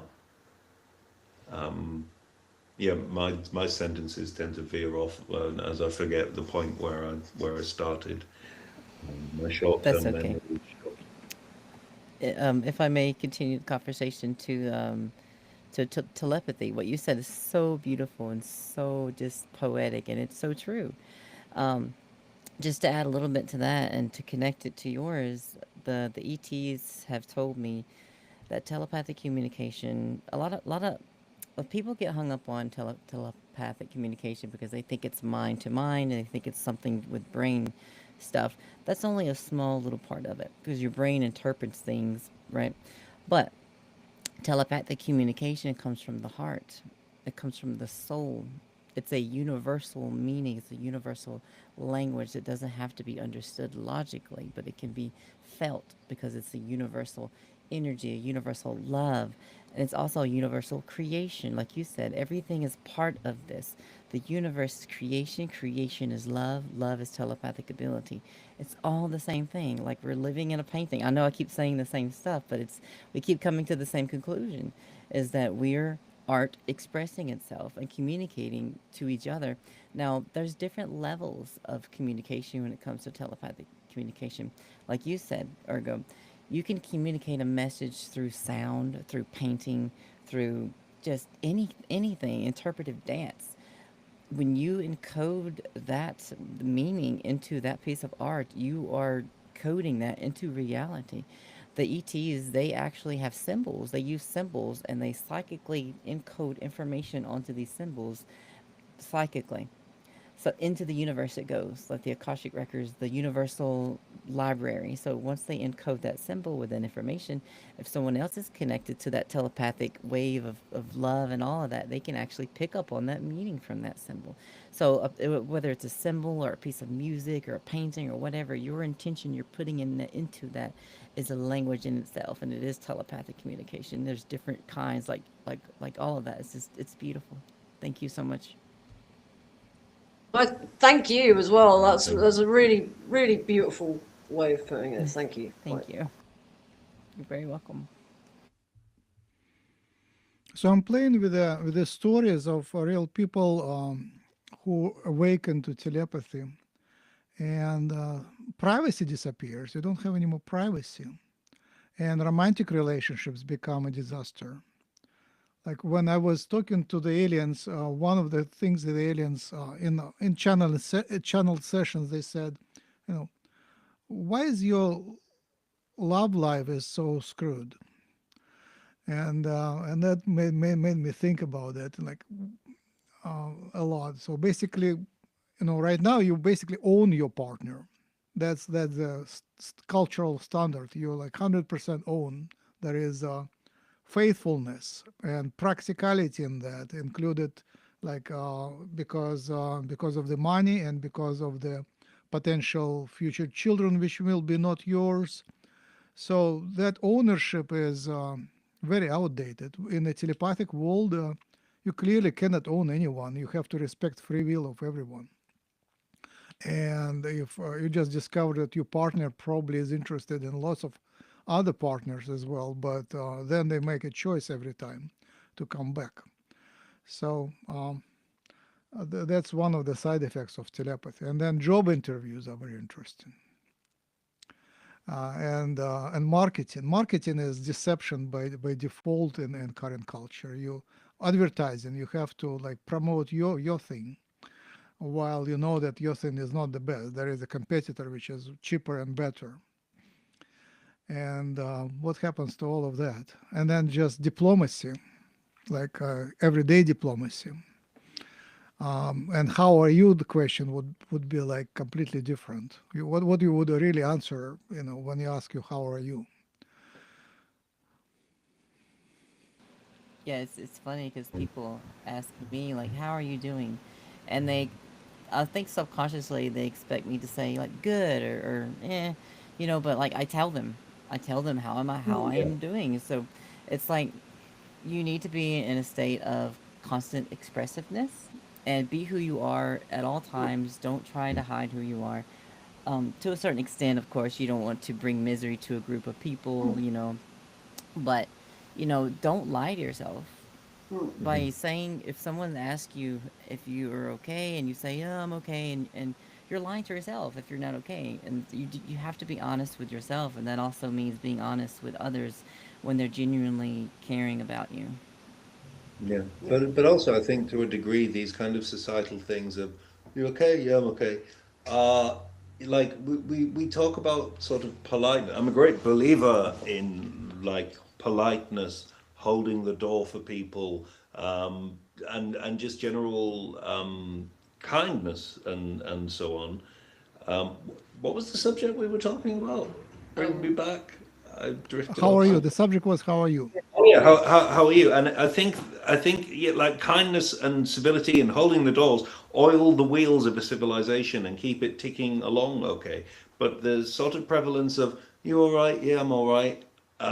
It seems to me to be a mechanism to stop people ultimately being truthful with each other. And then if more people said to each other, actually, no, I'm not all right, then then maybe we might actually start to see some social change. And so I'm the same. If someone says, "Are you all right?" then I I I bring up the things in the world that are making me not feel all right. I don't bring up things from my personal life that are making me not feel all right because I don't think that's really of any relevance to everyone. But there are, I think, certain standards which kind of need to be with held up, like don't murder people, that don't appear to be held up, and consequently I'm not all right. But in many ways, at the same time, I'm utterly, profoundly joyous because oh I find yeah. the world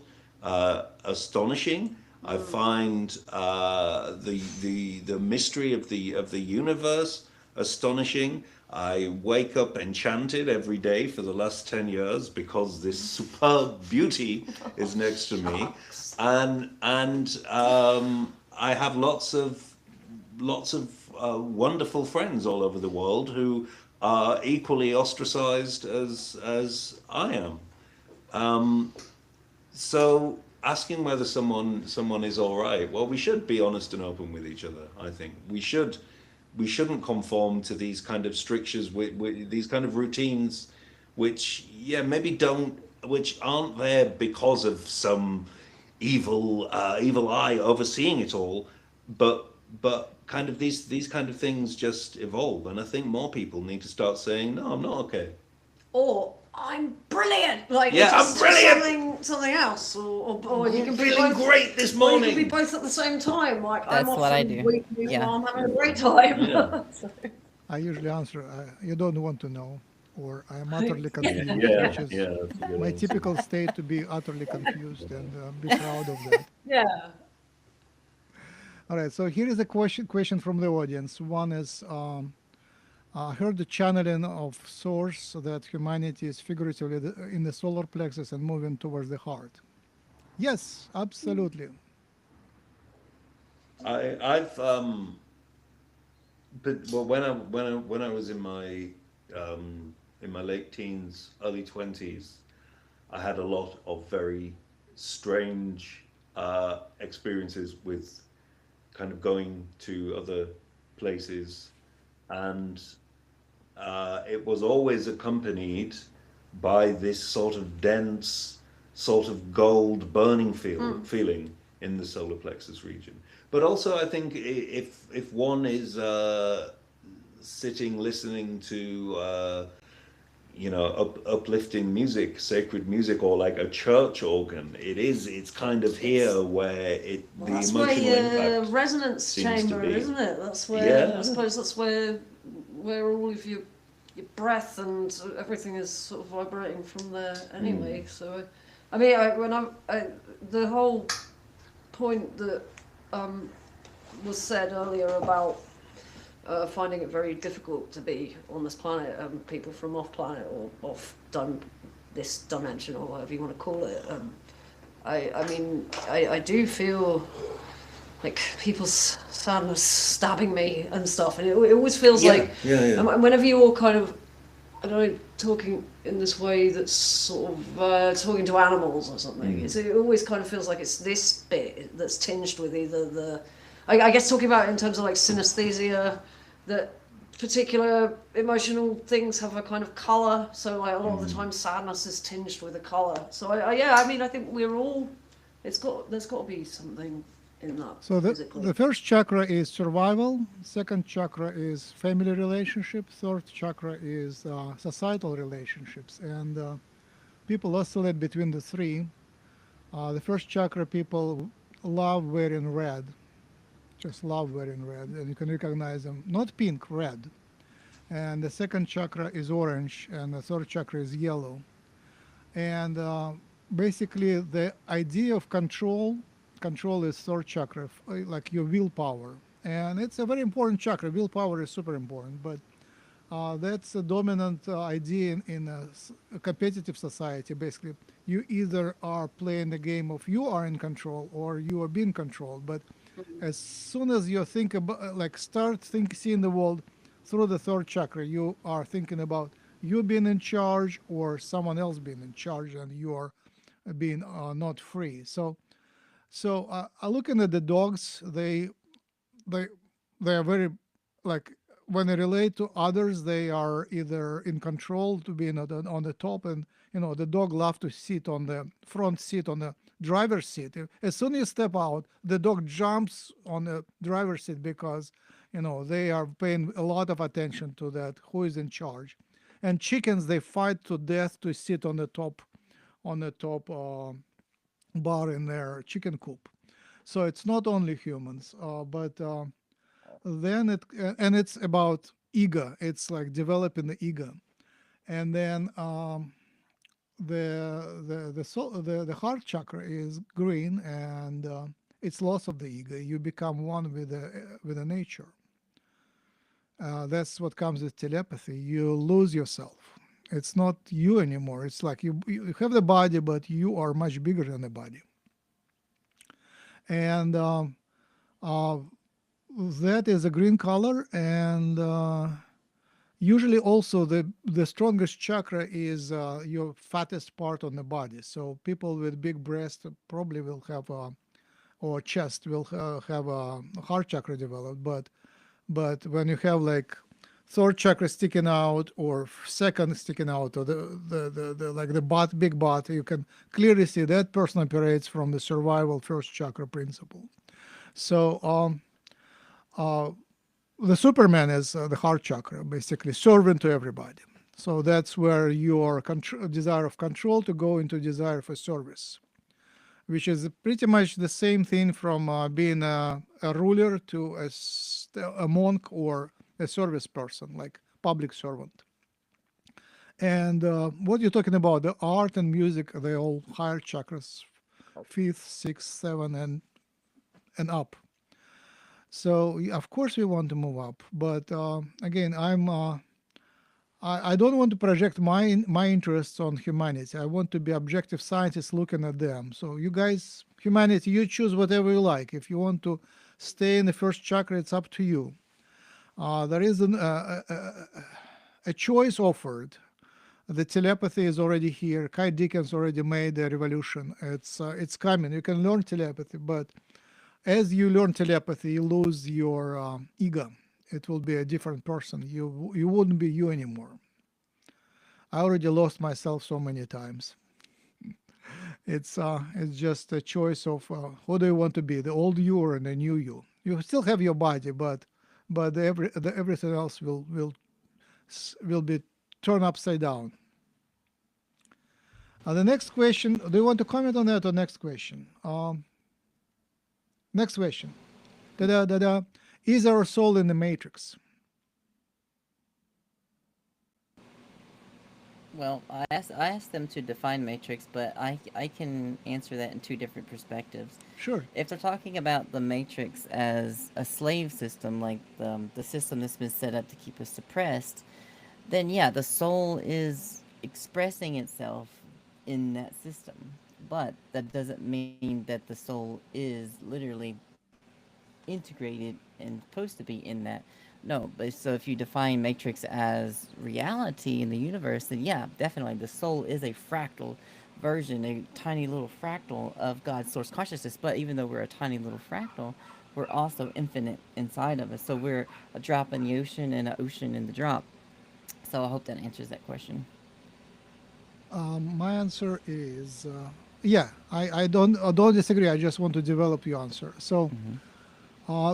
If you start looking at anatomy of the soul, it's not a single thing. It's from here, it's like everything which is beyond physical is a soul. But once you get there, it's a complicated structure. You are part of that structure. Basically, you are a flower on a big tree, which is a soul. And the universal consciousness is one. It's undivided to one point or everything at once. So the soul is evolved. It's a branch of a huge tree, which becomes you. So in the soul is past incarnations, essentially your talents and your traumas and what makes you energized. Essentially, it's karma. What is interesting to you. Everybody is here only because we are driven by our karma. If you lose interest in anything, even in chocolate, then we are not here. There is at least something holding us here. And when I think, oh gosh, I'm still interested in that, and that, that's what energizes us. If you try to inhibit all your interests, like Buddhists, a traditional Buddhist tradition is, you inhibit everything, you stop being interested in anything, and then you pop up not only from this life but from the incarnational cycle, which is called samsara. So essentially from that you realize the soul is a construct which keeps together your incarnations and accumulates. So it's some sort of self, there is some a ball of energy, ball of information, which drives that body. And somewhere in that soul, there is like an alien which drives you. And then there is possibly a high alien that drives that alien. So there is a whole chain. And at some point, you become one with everything. But you don't have to wait to go upstairs through the multiple levels. You can go right from here to become one with everything. It's very easy. It's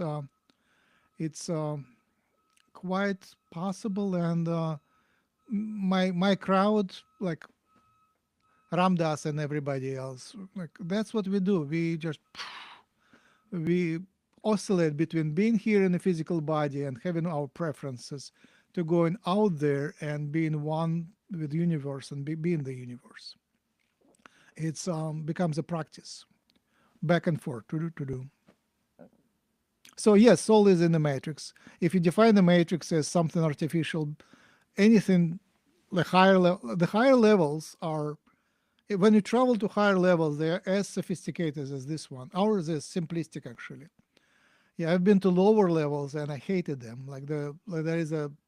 There was a travel to a factory of pain, and it was so painful. It's so complicated, so beautiful, and I don't know. The beings that live there, they have very strong nervous system. They are very strong, but it's like the energies there are unbearable. So after that, the earth seems like a paradise. It's just very gentle. Maybe that's where cryptids live, and they What kind is of this? cross over. I don't know The actually. crypt, like skinwalkers and werewolves and all the other weird, like dense creatures, I No, guess you no, could no. say. They're still on the soft side. No, no. I have Okay. been to very hard one. It looked like a factory, like molecular factory. It just Yeah. like I don't know. Interesting. I hated it.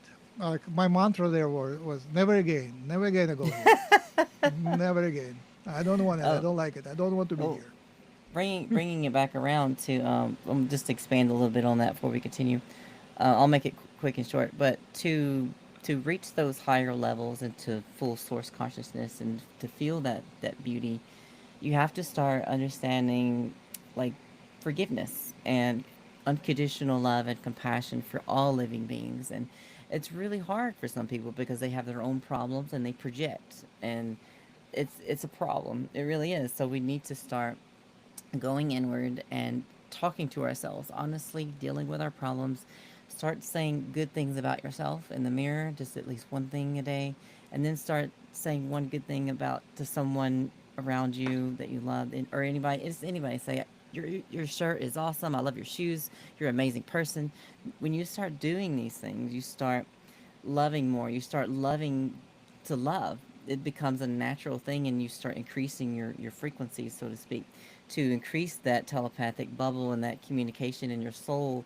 This rises up the levels so you can communicate with your higher self more, and then your higher self communicates with source. So the more you are in a state of love and constant just in service to others, the better you're going to be and climbing that ladder, so to speak. But one more thing. So forgiveness. Let's break it down. So forgiveness can be complicated or it can be very simple. So you can forgive one person or you can forgive everyone openly automatically. So I believe forgiveness, true forgiveness, is a way of life. It's not a single act. And this is what I teach. And people will need to understand that when someone gives you hateful energy or acts a certain way towards you, you don't have to accept that hatred, that negativity, that broken energy. You can say, hey, I see you. I observe your energy. I love you and I forgive you. You have to have perspective. You have to understand that people go through things, they have backgrounds. People act certain ways, and sometimes they don't know why they act that way. It's sometimes it's sub level, so we can't judge them on that level, and we shouldn't judge anyway at any level. But what I'm saying is just openly forgive, openly, unconditionally love, and just keep going. But it doesn't mean you have to have those people around you. That's a completely different thing. So yeah, thank you.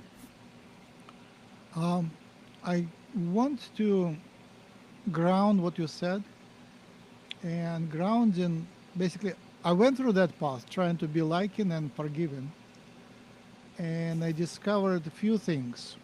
First is that if I start forgiving everyone, I get impractical. Like we bought a car for $3,000 for our son, and it was a broken car, and the documents were fake. So you shouldn't trust everyone. Being Mm-mm. forgiven and trusting is not the same thing. That's right. So my teaching is be forgiven and hold your wallet. Um, So the practicality and fear, like you get rid of fear, but that becomes practicality. But you still have to be practical. You have still to drive your body. You still have to be successful. Nobody relieves you from that duty. The second thing, I tried to become nice, and at some point I realized it hurts my health. Just meditation on being nice hurts your health. You cannot really be an angel here. In this world, we are all hybrids, and you're hybrid between good and evil. There is a certain amount of evil in everyone, like the darkness. And if you try to extinguish the darkness, you break the body and break the, how do you say, the illusion. Once I was doing healing on someone, and that lady had a beast, wild beast inside her. I tried to remove that wild beast, thinking that it was a possession with wild beast, and she was resisting. And then finally, I realized it was her soul. It was a beast incarnated. It was pretty civilized beast, but wild beast is a kind of soul energy. So every one of us has that dark side in us, and you have to learn how to live with it and behave with it, and make it and deal with it non-destructively. Essentially, how to be successful while part of you is not nice at all. That is an open question. It's poorly studied, but it is studied. You can find it out. And the next thing, I think, in the same logic, was that I was studying Ram Dass and giving lectures about Ram Dass, until finally it dawned on me that he was a follower of Neem Karoli Baba, and Neem Karoli Baba was a reincarnation of Hanuman. And Hanuman is from the Shiva tribe, Shiva followers. So in the Hindu tradition, there is a creator god, Brahma. There is a, what's that word? Keeper, continuer, preservation god, which is Vishnu. And there is a destruction god, Shiva. So Hanuman is a servant of Shiva. So the tradition of Ram Dass is actually Shiva servants. And there is only one temple of creator in India, in India, and there is millions of temples of Shiva. So there are lots of Shiva worshippers. There are Brahmins, but there are lots of Shiva worshippers. And for me, like, I was always thinking that I'm on the side of the creation, and I'm a good in creation. But then I realized that there is that archetype of joker and jester, which is Hanuman, which is right in between. And the jokers often wear the clothes of checkerboard, white, black squares, symbolizing that they are hybrids between light and dark. And that is a very interesting hybrid which has a role in this society. And that is one who is allowed to say things which others are prohibited of saying, the joker. And that is the one who is the wise man who actually knows this stuff. Basically, you cannot really, if you're full of light, you cannot really understand the darkness. And if you're full of darkness, you cannot understand the light. If you're a hybrid, you can see the whole picture. And with that, lots of other things come. Like when I join some projects, I realize that although I see the whole project and I want to help, but when I actually start helping, the project falls apart. So I have that, what's that word? The opposite of blessing, the karma, the magical spell, the spell with me that if I want the project to succeed, I should stay away from it. That's what I do as well.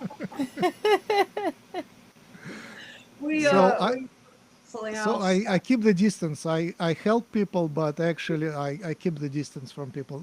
It's a recent realization, but for the last few years I kept the distance, and I found that, stand-up comedians are of that gesture archetype. So I found that I'm basically a pretty good stand-up comedian. That's what I am, with a lot of darkness inside, and that's why I'm staying on this timeline, which is pretty dark but has hope. So I'm afraid that you guys will end up on the positive timeline with the contact, and I'll still be here preaching about that the contact is coming, but I don't know when I will see it. Hopefully, I will. Maybe I need to do some another in inner transformation. But basically, the message is no one is absolute angel. There is no one absolutely like even Mahatma Gandhi. He had sins. Leo Tolstoy or whoever, any of the positive guys, Ramdas, they still had a dark side, and you just have to live with it, embrace your dark side, and work with it. But also, that's another one of the functions of art, is that the darkness goes into art. Look at someone like Stephen King, who writes endless darkness, but as a human being is a person of great sort of lightness. And as a again, this thing of art being de-centered from civilization, well, it's also taking away a mechanism by which people can understand their own darkness and can understand their own light. Thank you. And another question. It's a Ramdas related question. How does one get free? I have dreams where I have to interact with weird bosses. Art. Oh, Art. yeah, that's probably, Art. yeah, art, Make music. the making of art without any commercial aspiration or any function for that art outside of the art that you are making at that moment, at that time, which will be a complete unique moment in history that only you could have done. I would say art, and also reading and listening to everybody, listening to other people, looking at different points of view, reading things you might not normally read, watching films you wouldn't normally watch, and singing. Singing. We have this astonishing thing.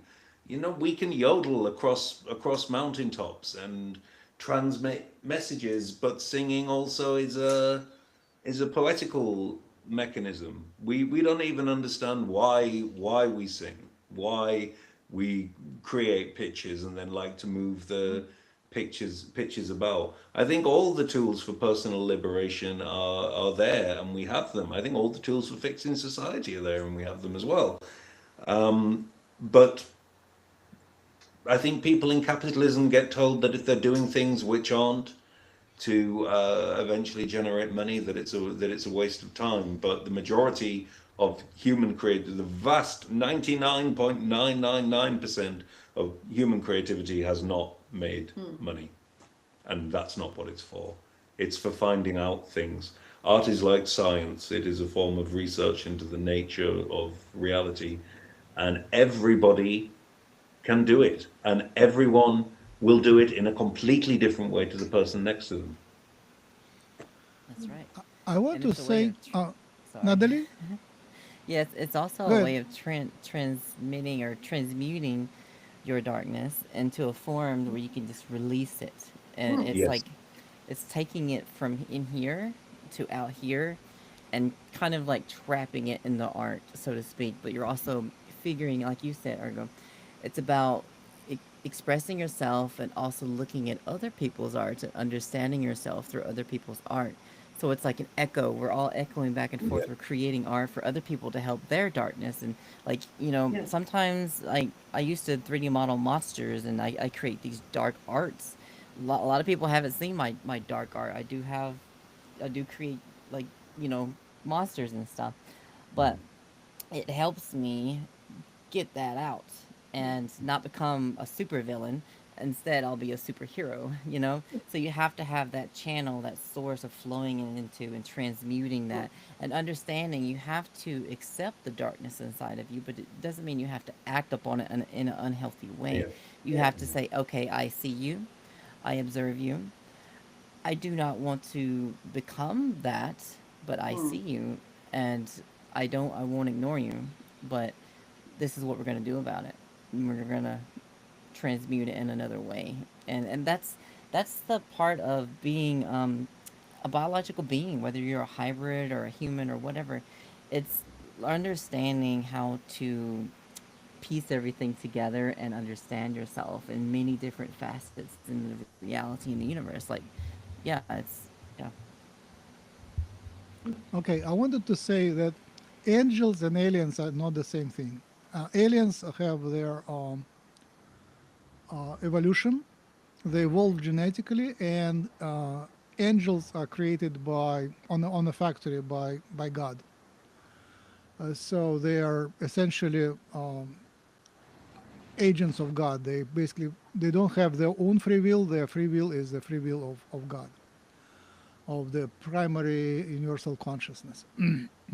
So I met angels here, and sometimes they incarnated here to get the experience of living as humans. Then they have free will, but then they come back and they lose free will.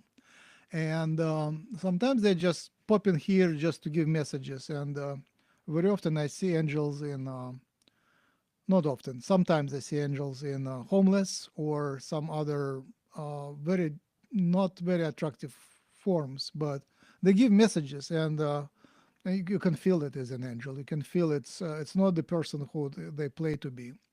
It's just completely different energy.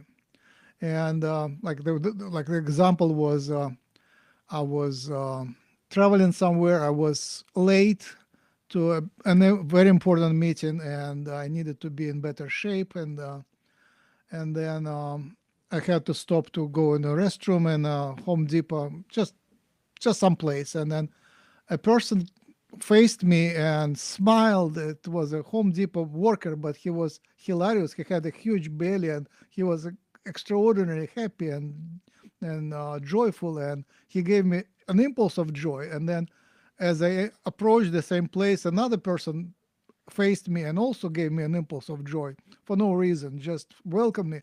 You're welcome here. Great. Will do great. So, two angels just kind of gave me help. And on the other hand, sometimes they test me. So how would you treat a person who looks ugly and unattractive and downcast?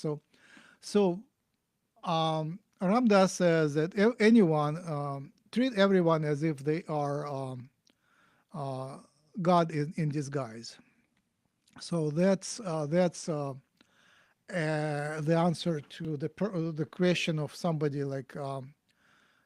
Have dreams of weird bosses and stuff like that. So essentially, one of the steps to freedom is to understand you are God trapped in that body, and everybody is also God, including the most disgusting, like I don't know what you do, like snakes, spiders, viruses. Viruses are also God in disguise. And my recipe for freedom is to give up. Once you lose your interest, once you give up, then you're absolutely free. And sometimes being free is boring because you don't have any more interests. You don't want where to go. You don't know where to go. You don't want to go anywhere. You're like, okay, now I'm free. What's up? What should I do here? So I intentionally sometimes pick up some interest, just like, how about I will be interested in that? And then that kind of gets me going, because otherwise, if you are like really saint, you don't want anything. You're like looking at everything remotely, distantly. I think we are all, the time is over, so I will give everyone opportunity to speak, sing. Oh, guys, can you sing something? Oh, Can we sing something? I don't know off the top. Oh well, we could. Oh, you put a can little machine make the on in thing, the can't background. you? Yeah, this Put a little machine on. the thing can sing.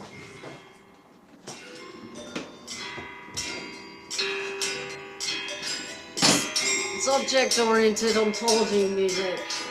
They get to sing. We can hear it. The machines get to have a little sing. Move the chair so it's more visible. Yeah, great. That's a good enough.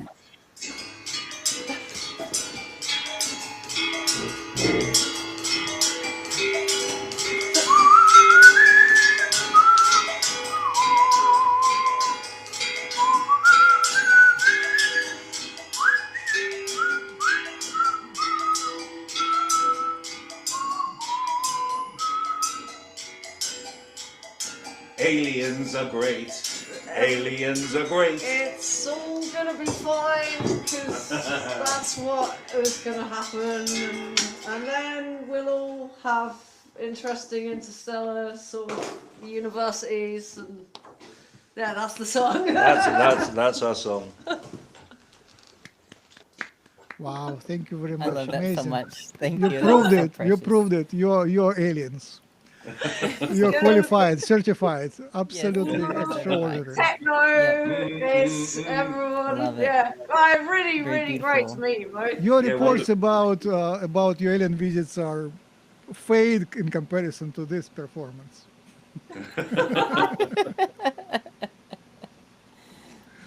What a beautiful expression of source. Thank you so much. Natalie, I guess your turn. Whatever you want to do for closing. Yeah, I'll do my light language as usual. Hang on. Ah, just a disclaimer. I have to do this every time. It may do different things to your body. Drink lots of water. Ground. Uh, it's very helpful for a lot of people. So don't listen with your ears. Listen with your heart. And just take a moment and relax before I begin.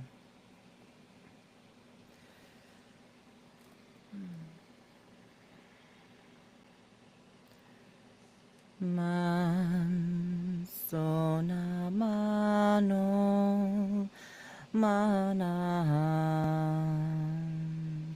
heyon mana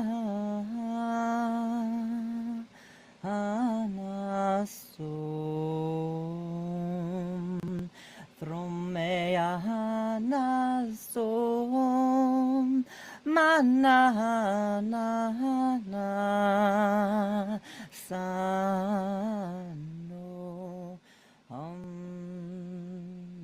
samna heyana l'otro naso meyana na heyana na so.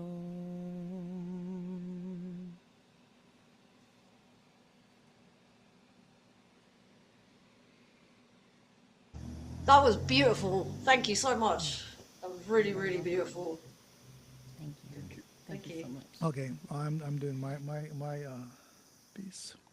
That's from my planet. From my planet, I know the name. It's if you go to Pleiades, go to Star Taygeta, then there is a planet called Tara there.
All right, with that, we close. I need to show my picture. Da-da-da-da. Can you see? Yep. Da-da-da-da-da-da. You can see. Oh, da-da-da. No, I cannot see myself. Okay.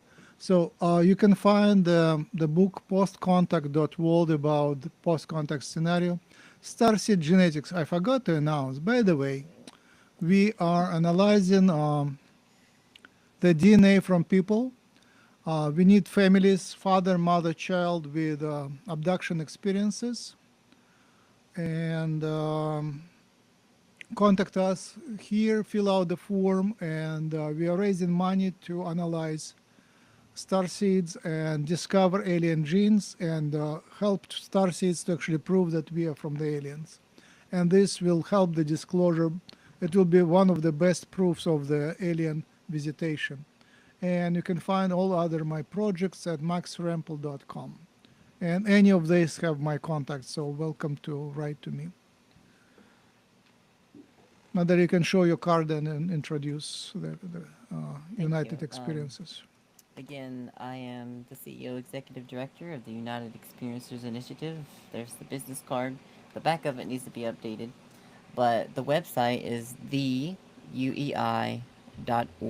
I need to start doing what Max does and print it out on paper. But it's theuei.org. If you want to make a difference in the world, whether you're an experiencer or not, if you want to support disclosure or a healthy planet or healthy people, please join us there and sign up. We really would love for you to join us there. Yes, it's theuei.org, and we are accepting donations through the website now. It is all set up, but we're still waiting for the 501c3, the actual 1023 form to be approved to be tax deductible. So currently, right now, it's not, but it could. What's the word? Go back. I forget that word. Retroactively. Yeah, retroactive. If it gets approved, So it we'll could give be you a receipt retroactive. one way or another. Don't Yeah, worry about absolutely. tax deductions. Anything And where is do helpful. the money go? Yeah, $1, whatever, it doesn't matter. Anything is very helpful. We need funds to get everyone together and start doing different things for the community, cleaning up the environment, all kinds of stuff.